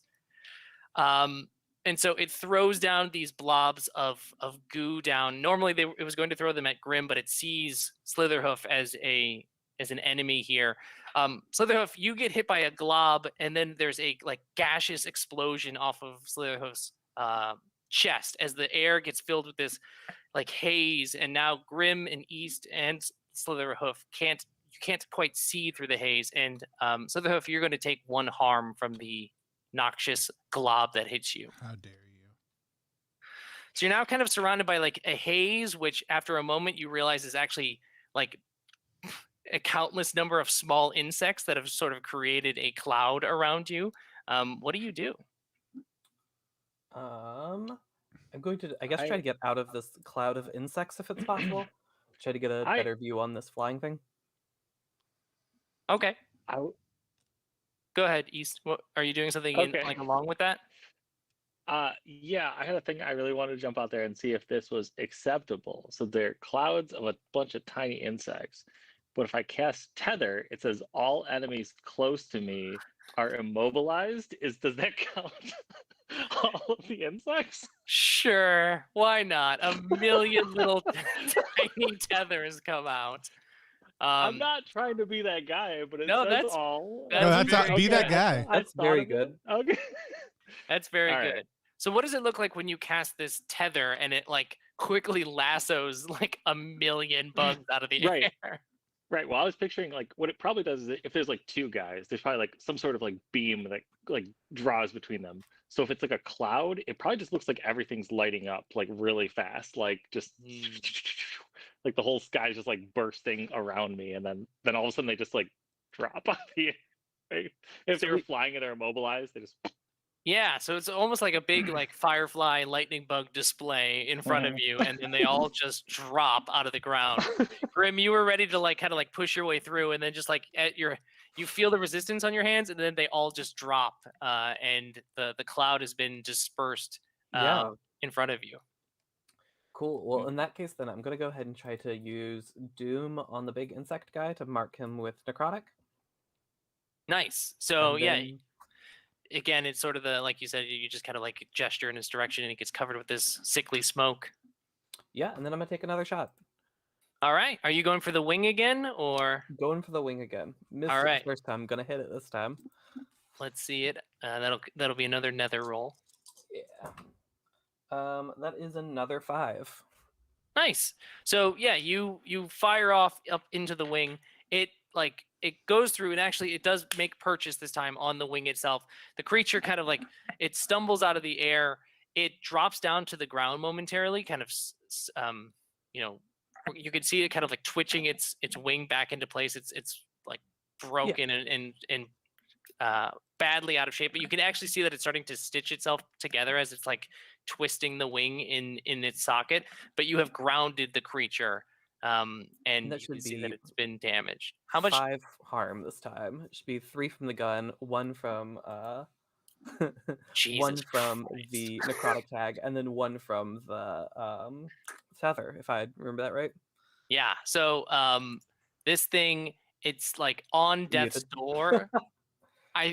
I think normally, like, you know, you blast it off this wing and you can see it sort of trying to fix itself, but like the fixing isn't working because you've like wrought its body with this necrotic energy, and normally its ability to patch itself back up and shake stuff off like this doesn't seem to be working as effectively. And you can see that it's like breathing heavily in as it tries to endure through this necrotic pain that it is going through. It hasn't quite died yet. Slitherhoof, you see it kind of writhing in pain in front of you. I just pet it. It coos and becomes your best friend. I ride it around as a mount now. Sweet. The GM said it happened. No, I take my shotgun and I shoot it. Nice. So much less nice. That is a little different than befriending it, but yeah.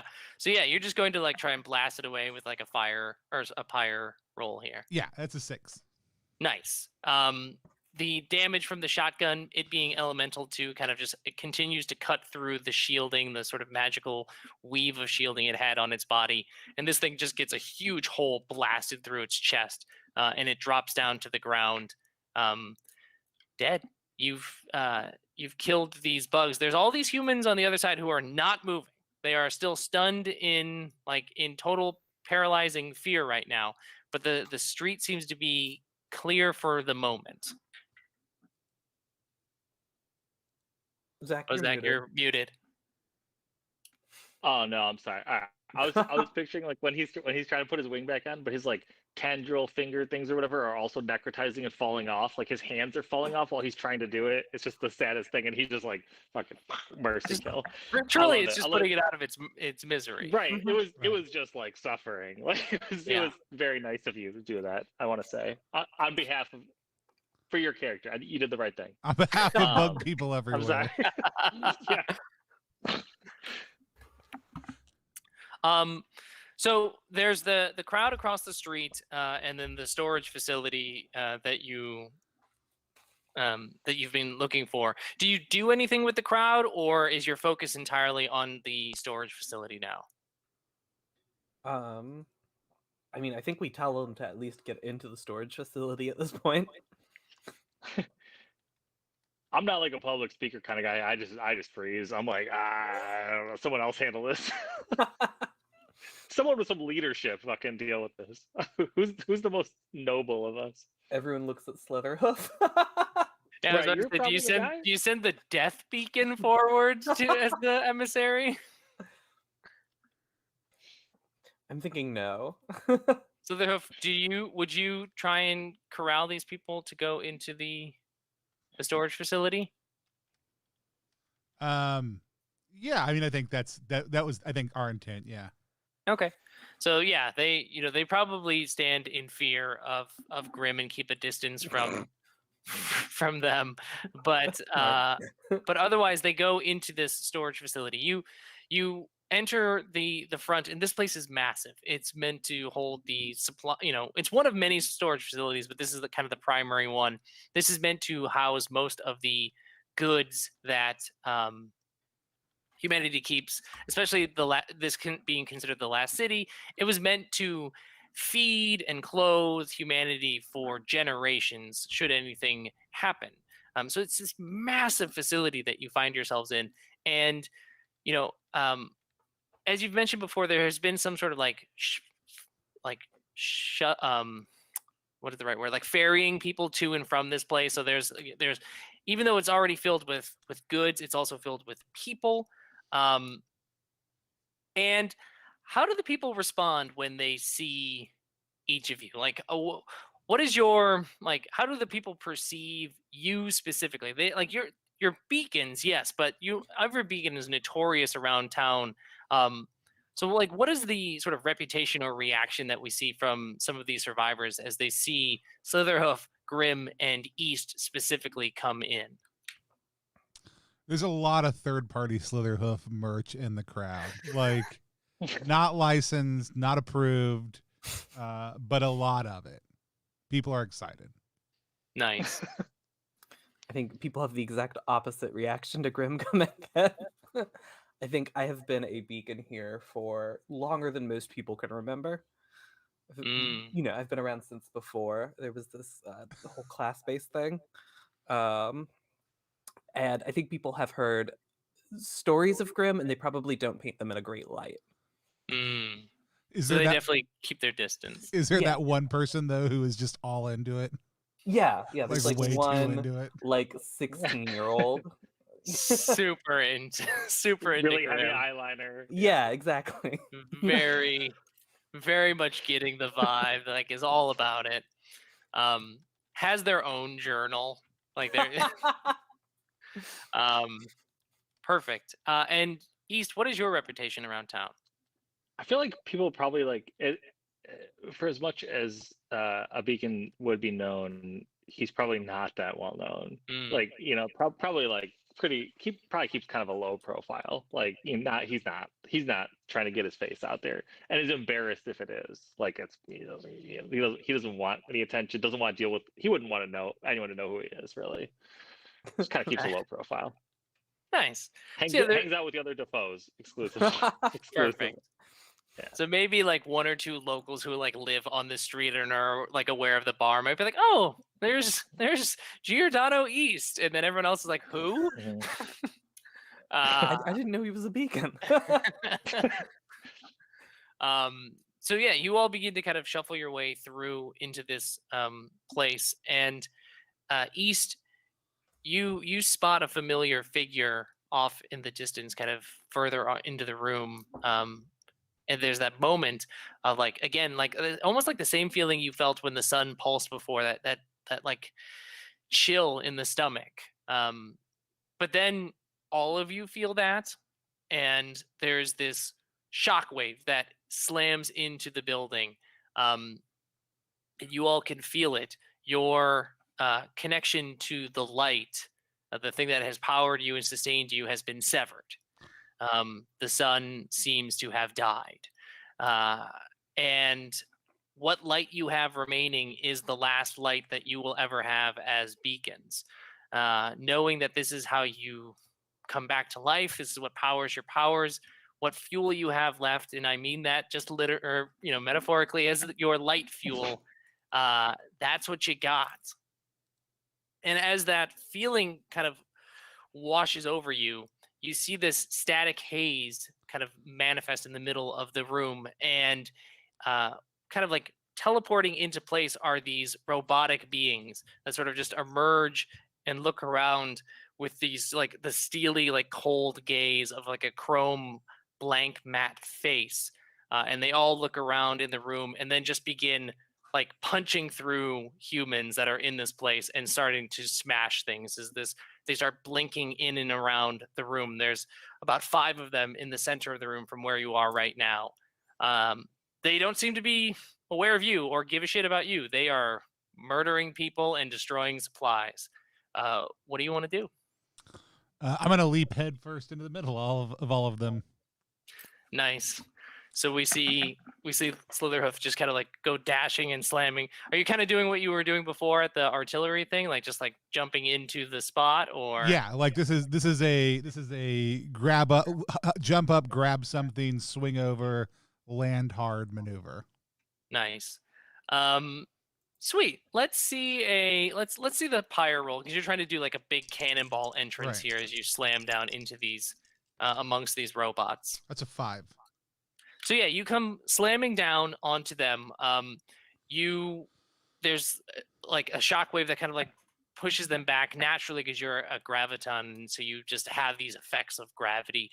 But I think as you land, you kind of land in an unexpected way because there's just shit piled all over the place in the storage facility, and your shield kind of falls off, and it skids across the floor a short distance away from you, and you've been separated from your shield momentarily, and you see the robots, like one of them like steps down on top of the shield.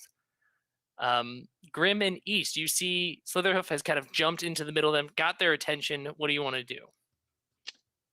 I go scrambling over and like press my back against like a stack of whatever, because there's boxes and shit everywhere, just in time to like see he lands and the boom shockwave hits. It kind of goes rushing past me, and I'm just scanning for my kid. I'm just holding my gun, back pressed up the thing, seeing if I see him moving through the crowd of panicked people rushing by.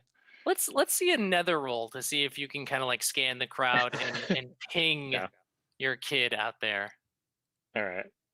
So I'm curious to see how you do in this situation. Yeah, let's see what I got. Yeah, I'm not even shitting. I'm gonna show you my phone. This shit. 666, baby. All right. 666 fucking A. You get a. Not only do you see your kid, like your son is, unlike everybody else, has like managed to find, like he has managed to find a similar sort of like cover location. It's eerie, like seeing him move and scramble around cover. It's like watching yourself scramble around cover, and your son has like gotten himself to a completely safe location, and you know that he's gonna be fine where he is for now, but you also like he's well within a close distance that you could start moving towards him if you wanted.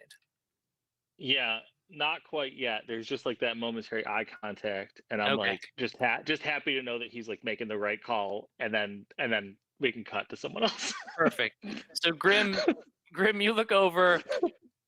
East is gone, scrambled away. You're used to the scrambling going on. Slitherhoof, right in the center of attention. What do you want to do? Cool. I'm gonna go ahead and mark Doom on. I'll say the robot standing on Slitherhoof's shield. And then just I don't know, another one. And I'm going to take a shot at the one standing on the shield. Okay, yeah. So you line up your hand cannon shot. That'll be another shot as you line it up intentionally. That's a 4. Okay. So yeah, it goes, you fire the shot. It probably doesn't make purchase exactly the way that you want, but it does knock it off the shield. And I guess your gun is pretty powerful at this point, That's right? 4 harm. Yeah. Yeah. So it's still gonna murder this robot actually, because you do so much harm with your hungry gun. So yeah, this thing gets knocked back, blasted open, and then the shield is now up for grabs. Slitherhoof. Oh, go ahead. Oh, I was gonna say I'd like to just try to get in there and kick the shield towards them. Okay, yeah. Make a volt roll to see if you can kind of like get in there and like quickly knock the shield over to. That's a 6. We're good. Nice. So Slitherhoof, you see Grim kind of like quickly close the gap, kick your shield over to you, and you've got it now. What do you want to do? These robots are circling around you. They were ready to just start punching you, but now Grim has disrupted that. And how many are there around me?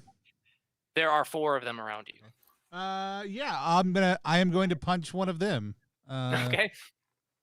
So you just get up off the ground and meet one of them. Yeah. With your fist. Yeah, I think I like kick up, like the shield skids over to me, like I push up on it, like twist around and like spin into a punch. So I guess with Real that Captain description, I'll make a America shit. Volt roll. Yeah, sounds kind of faulty to me. Which was a 6. Okay, you still do great. Yeah, so you do this sweet move. You get up. You just meet metal face with your metal gauntleted fist. There's a crushing sound. These robots don't take a whole lot of damage, so you just crush right through its face, and it's just kind of like dangling off of your arm as you've punctured through this And robot. We see a shockwave erupt out of that and push the other 3 back.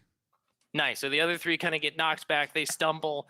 Their legs trying to balance themselves as best they can, but they're not prepared for this, and they kind of go stumbling downwards. They begin to try and right themselves. East, you have a moment of like an opening in which the robots there's 3 of them on the ground, vulnerable, and you have a moment to do whatever you want. What do you want to do? So Hug your son. the kid Hug looks your back son. at me. I look between the kid and then my friends who are like in the fight, and there's like a moment of understanding. It's like, I'm going down with the ship. Like, this is it. I know this is it, but it's kind of like a moment of understanding. And then I turn back to my friends and just walk and just open fire on like the first thing that twitches on the ground. Like, I'm Nice. just going down shooting. I'm going down shooting, but there was a moment of like something there before I fired. We see the calculations going through East's head, and then the decision is made, and we just see on the camera the finger pull the trigger. Let's see the nether roll as you try and as you line up the shot on this thing, having calculated the decision. I got a 6. Nice. So yeah, as this robot begins to right itself, just boom again. Is your shot a little bit more? I mean, these are robots, so I don't know if the head matters as much, but are you going for just those chest shots? Or oh no, it's clean. I've found my moment. I've made my peace with dying and being here, and it's clean right between the eyes. Boom. Like we do the bullet time, and it's following the bullet. It's just right between the eyes. Right between these That's eyes. That's it. The robot's circuits just explode out of the back of its head as it drops down to the ground. Grim, you see 2 of these robots sort of righting themselves. One of them has just, there were 3. One of them just exploded. What do you want to do? Yeah, you said they were like punching at the civilians earlier. Yeah, there's a number of civilians in the. Any of them look hurt is the question. Yeah, they look extremely hurt from getting punched by these robots. Okay, cool. In that case, I would like to, and you can tell me no on this. I would like to soul transfer one of the robots. Go on. I would like to soul transfer. I can transfer health up to my vault from any close character to another. So I would like to drain the health from a robot and give it to one of the people it was punching. I'd like to yes and. So okay, cool, very cool. So tell me, Thanatonaut, Death Beacon, what the process of draining a robot's health is like and how you use that to heal a human being. Yeah, so everything dies eventually. This doesn't change just because it's a robot. I think I have to sort of take a minute and mentally right myself with that. But it doesn't feel any different to me. Okay, cool. So yeah, we see you transfer, and one of these people who had very shallow breathing sort of takes that breath and begins to blink their eyes back open to life again. Excellent. The 2 other robots that are up, one of them, Slitherhoof, has like jumped onto your back, and it's just trying to like choke hold you from behind. It's much smaller than you. They're not like huge giant robots, so it's just kind of like leapt onto your back and is trying to like choke you out from behind. While the other one is trying to get has caught a bead and registered East, and is beginning to like run towards East. Sweet. I want to because I've done a lot of flippy, throwy, spinny stuff. I want to. My move is to like spin it around to the front of me, grab its leg, and toss it into the other one. Nice. I could see an argument for this being Pyre or Volt, depending on how you want to think about it. Like Those two sets are the same for me. So oh, perfect. So It's however both. it's both. that's two sixes, but yeah, 6. Excellent. Yeah. So I mean, 2 6s is a critical success. So what does it look like as you throw this one robot and kill them both at the same time? Yeah, it is. So like, it seems like it almost shouldn't be the case. Like we've seen me flip, jump off shield, do a lot of other stuff, but like it becomes obvious in this moment that that Slitherhoof is adept at like changing where the locus of gravity is for him as this creature all of a sudden gets pulled around to the other side. And then like I grab its foot and swing it, but I pivot in a way that with my feet on the ground normally would be impossible. And it's obvious that I've shifted the gravity somewhere else for this moment and been able to like just torque this body in an almost impossible way as these kind of green scaled shimmers kind of surround me in that moment. And then they like go like bzz when they hit each other real bad. And they drop. Like a game of Operation when you hit the side. It's just that noise. Exactly. It's just That's how you know it's the kill. Perfect. So yeah, these robots drop, and there's kind of a deathly quiet that comes over the room because everybody was holding their breath and watching this sudden ambush of these robots. And you've taken them out, and everyone is looking at you now. If they had known you before, they're thinking about their connection to you as beacons. If they didn't know you before, they're certainly going to remember you, or they'll tell stories about you on the other side of the apocalypse. But you're here to secure the storage facility. You've protected the ambush, and like I said, this is the end of the world. This is the end of the line for the beacons. And so what I want to do here is, in these final moments, as the sun has exploded, you can feel the light kind of draining from your body. A final threat manifests into this room. And rather than playing out the roles to see how you kill it, I want to see how you play out your final moments of heroism as beacons as you fight off this giant threat. A floating circle, a disc, appears in the room. And around it are other discs. They're sort of like, it's like a gyroscope. If you've ever seen one of those, begins like it also kind of in the static haze floats into the room.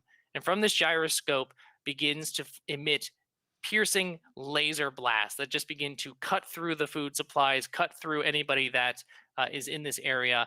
And the discs begin to spin in such a way that anybody that tries to get close to it is just like slapped away. I want you each to describe a moment in how you come together as a team to destroy this graviton disc that has appeared here to destroy the storage facility. So who wants to take the first thing? We're not going to roll this out. I just want to like narratively play out your final heroic moments here.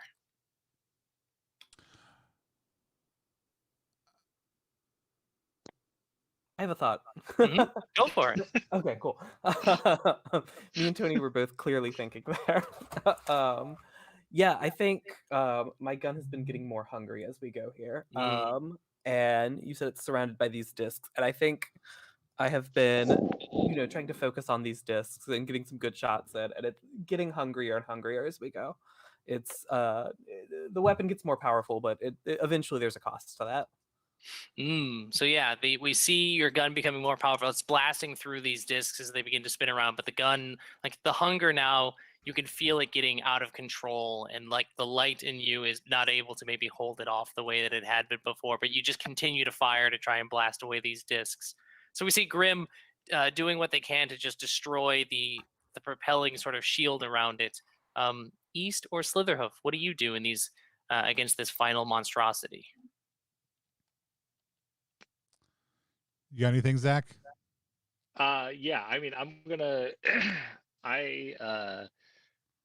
I'm gonna make so the last push of the last crowd running out of this room, the last group of people, the stragglers. Who knows if my son is among them or not? That's it. Going over and like prop myself up, guarding the exit as they're running out, and I'm shooting, and I'm probably catching a laser bolt in the chest as they're all running out of the room. You know, like I'm giving my last breath to protect these last people who are, to give them a chance to escape. That's what I'm doing. So Grim is kind of running forward, hungrily feeding the gun as to sort of like blast into this thing. We see East take this opportunity to usher out the last bits of the last group of humans that are in this room into the back storage bunker to sort of seal them off as the apocalypse truly begins to take place here. Slitherhoof, this machine it's vulnerable, it's weakened from the excessive damage that Grim has put into it at great cost. What do you do to finish it off? So I think we see, like, we've seen this kind of purple energy, like this graviton, like gathering around me, like this gravity force. I think, like, all of a sudden we see this pulse kind of enter into Slitherhoof's shield, because like the realization is like there is no amount of, like, as quickly as we're killing these things, it's slaughtering people even faster than that. And all of a sudden we see like him like interpose himself into one of these beams, like almost anticipating where it was going to be. And then he's across the room in front of another one. But every single time he kind of moves around with his shield, he becomes more and more faint until it's just this shield whipping around, like flipping this energy back at it. And then all of a sudden, as all of the combined force plus the reflected energy hits back at this thing, like, and it explodes, the shield just hits the ground and he's gone. Nice. We see the explosion of this machine, the shrapnel falling to the ground, the shield hitting the ground. Grim, you know, the hunger of your gun is all consuming. You look over at the shield of your companion Slitherhoof sits, and Slitherhoof is nowhere to be seen. You see East with like a huge hole through his chest, shallow breathing in his final moments, and you too feel yourself kind of being overcome by the hunger of the gun, perhaps about to be devoured by it. As the death beacon, I feel it's appropriate to sort of end this moment here with you. You anticipated this. You were prepared for the apocalypse in one way or another. You know, we saw our graviton and our stalker kind of go out in these heroic fashions. How does Grim go off into the apocalypse? Ooh, that's a good question. I think we see Grim finally takes their helmet off, and they're willing to. My God. But I was prepared for this. I think, you know, this thing wasn't the thing that ended me, but I think I've realized that staying here maybe isn't the right choice if there are still these other enemies like this out here. And I think we end on a scene of Grim just sort of stepping out the front door. Oh, nice. You know, I feel like we see like a necrotic hold of the gun on you as you kind of become bound by its hunger as you go out to face the final moments here. The sun now completely broken into a series of small pieces, and we can see them in our final moments of the camera. We see these kind of like specks of light that are growing brighter and brighter as these shards become closer and closer to smashing into the earth, and we cut to black. That is the apocalypse, and that is Go Nova for light. Yay! Yay! We kind of did it. You did it. You secured the storage facility. Awesome. It is time for Reaction Roll. Reaction Roll is a live stream within a live stream. It's where we sit down with a designer of a game that we just played and we talk about what our experience was playing that.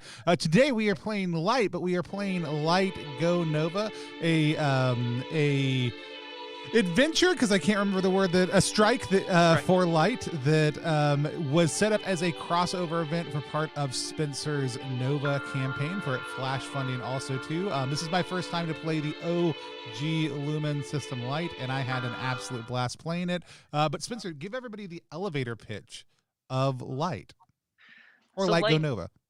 Yeah, so Light is a rules light RPG is my love letter to Destiny. It's about feeling badass and powerful as immortal guardians of humanity. The strike that we played tonight is a little bit different because it's the apocalypse and the end of the world. The game doesn't always end with all the characters dying heroic or tragic deaths. But tonight we played a particular scenario that was designed in its connection to the ongoing Nova campaign up on Kickstarter. Yeah. Awesome. I had an absolute blast playing, but let's meet our other two players and hear from them about what their thoughts were. And if they have any questions for you, give them an opportunity to ask that. Let's hear it from everybody's favorite guest on the stream, Keegan Executable. Keegan, tell people who you are, what you do, and where they can find you online, but also tell us what you thought about Light Go Nova. Yeah, I'm Keegan. I'm at KeeganEXE everywhere. I had a blast. I've read a lot of Light. It's my first time ever actually getting to play it, though. Isn't that a very true thing in RPGs? We've read them all a million times. Yeah, it truly could like play it, lives like, at my once. desk. I reference it constantly. I've never gotten the opportunity to actually play it. Yeah, I went back and reread a lot of Light stuff this last weekend, and it's just so dang good. But it was my first time to play it. What was it like? What was it like playing the? You played a special class today. Tell us what you played exactly, because it's not in the book. No, so I played the Thantanaut today, which is from the Necro Pack, which is I believe, free supplement Spencer put out that has a couple of like necromancer themed classes for a couple of his games. That's awesome. Yeah, I just made a bunch of necromancer stuff for all of my games. So there's like a necromancer class for score if you want to rob a bank as a necromancer. There's all kinds of stuff like that. I love it. Do you have any questions for Spencer about the game? Nothing immediately comes to mind. Cool. Zach, tell people who you are, what you do, and what your experience was like playing Light Go Nova. It was also my first time. It was great. It was great. I've played a lot of other RPGs in my day. I think this one went really well. It was very well organized. Also, props to Spencer for it's a well run. I'm sorry, it's not adventure. What is it again? Strike. I did the same thing that Tony did. Strike. Yeah, it was great. I had a great time. And always, I'm always trying to add that dramatic flair, just a little bit of something extra. So hopefully you really felt the drama of his bond with his son. I'm sorry. He always goes down a you go down a path and you just keep going. I don't know. It was so good. I know I was joking, but it really was like the most character development I've ever seen in a Lumen game. And so that's what I bring to the table. Very little knowledge of the rules and a lot of extra extraneous bullshit. So yeah.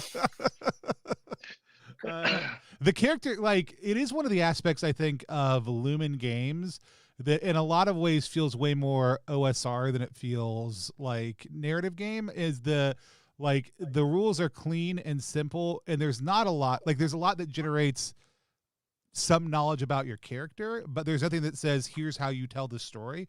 And so it actually does open up for a lot of what I think we called in a recent stream, all that character bullshit, which gets to shine in OSR games in a different way, because it's just left completely open to say, do narrative stuff how you want to do narrative stuff. Lumen is not an OSR game, but it does that same thing of saying, describe what your attacks look like, describe what your spells look like. Spencer's way of running it by asking questions, asking people to input those pieces into the narrative, give, I think, so much freedom to be able to say, I'm Willem Dafoe, and I go to a bar full of Willem Dafoes and piss in an alleyway and watch my illegitimate child across the way. Willem DeFriends. Right. With Willem DeFriends. I've played a lot of various systems in my day, and I do have to say that I think that there's absolutely something to be said about that. That games that try to encourage narrative building end up just adding rules to narrative building, whereas like you said, the OSR kind of thing actually kind of, it lets you sort of freestyle that whole aspect of it, which I think actually encourages you to have fun with it. I don't know, but yeah. Anyway, just my hot take on it. I had a blast. I love that a dumb hashtag / thing I said last stream ended up being the title of this strike. I went back through. I played a Graviton, which comes from the Spark season of Light. I love everything about the way you've been developing Light, and I love having watched that build. So for anybody who doesn't know, Light was released Spencer put it out, and then printed it.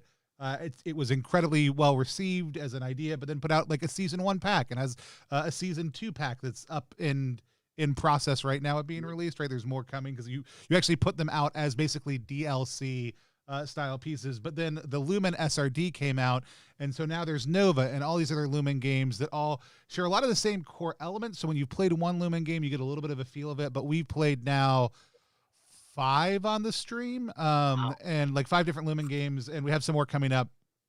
And every single one of them has their own flavor and feel. But when I sit down, I know, okay, here are what the stats do for the most part, right? I'm trying to roll 6s on my dice pool. I've got some powers and abilities, and I've got to look at how those things sync up.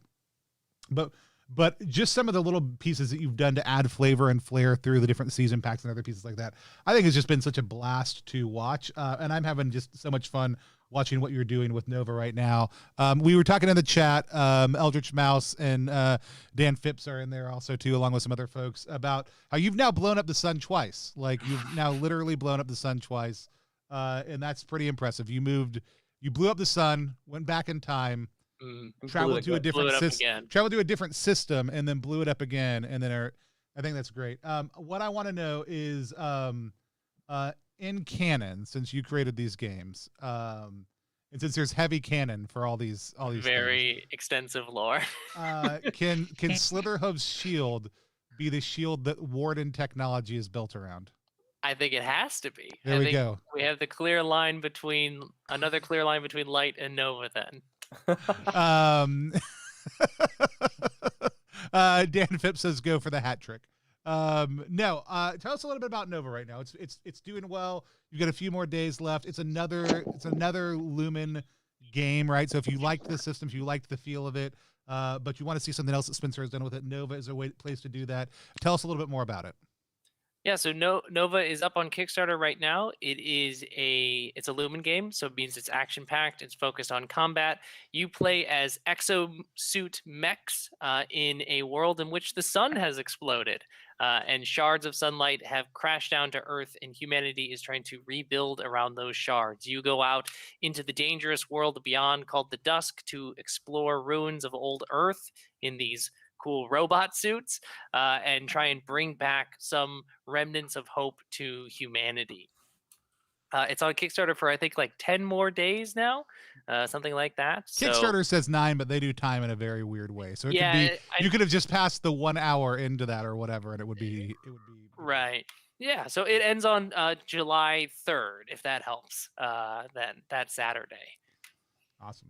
I've already backed it. I backed it for a hardcover. I think it's a phenomenal system. The art is amazing. You've been working with Eddie on that art. It all looks absolutely phenomenal. I'm blown away every single time I see a new piece come out. And you've been unlocking a lot of different pieces for it. I really want to encourage people, use the link down below to go check that out. And Spencer, like, what system do you want to blow the sun up in next? That's a really good question. I think it is only appropriate to invade Keegan's system and go into the In Extremis system where the moon has already been messed up. We might as well go after. We did blow up a sun in the actual play of Extremis. So we'll have to. We'll find another sun to go. It wasn't mess our up. sun. It was a sun in another system. Or maybe we were just experiencing it. Maybe we'll do it in Gunfucks. That's like a whole good place for problem. You just find Gunfucks- the right gun to kill and shoot the sun. Gunfucks was so good. Extended Lumenverse. Mhm.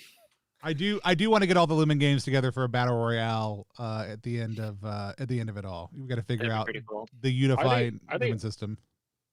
Are they all super anti-sun, or just like a couple? We Like- all hate celestial bodies. I think it's Yeah. a rule to be a Lumen game at this point. Yeah. Yeah, you gotta try and destroy something up in the sky. You also bigger the should better. hate hate Crows. crows also. Yeah, Mhm. crows are a problem and need to So- be What's the dealt third with in your rule? game. If anybody else in the chat has a question, Keegan, if or Zach, if y'all have questions, please go ahead and toss them out. Spencer, if you have a question, you can toss it out also too. We'll answer your questions. Or answer your own question. Yeah, answer your own Yeah, question. let me. Spencer, why are you so why is talented this the and best? good Why are you looking? so handsome, Spencer? Great question, Spencer. You're always so insightful, Spencer. No. But if no one does, that's totally fine. Also, too. Like I said, I had an absolute blast playing. I really like. If I was still working with teenagers on a regular basis, I would 100% be trying to get weekly like Lumen games set up. I love the speed that they play at. I think Light is a phenomenal entry point into it. They've all been a blast, but I think as not just because of it's the establishing one, but I think it did such a clean job of everything you wanted it to do, and then being able to flex that out into all the other things that we see happening right now has been so exciting. So I would highly encourage people to go pick it up, especially if you have if you're looking for like a game that you can play in an hour to 2 hours, really. Like it plays very quickly and very smoothly. So really easy to work in if you just have a little bit of time to hop down, do a strike, and bounce out. So tell us a little bit about, I guess this would be the last thing. Let's say the world hadn't exploded.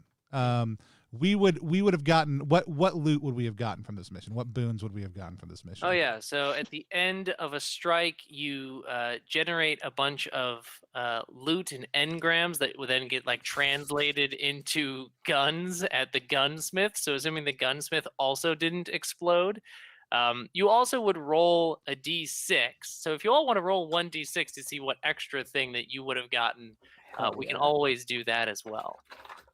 I got a 3. I already put my dice away, but can So- back out for you. I got a 6.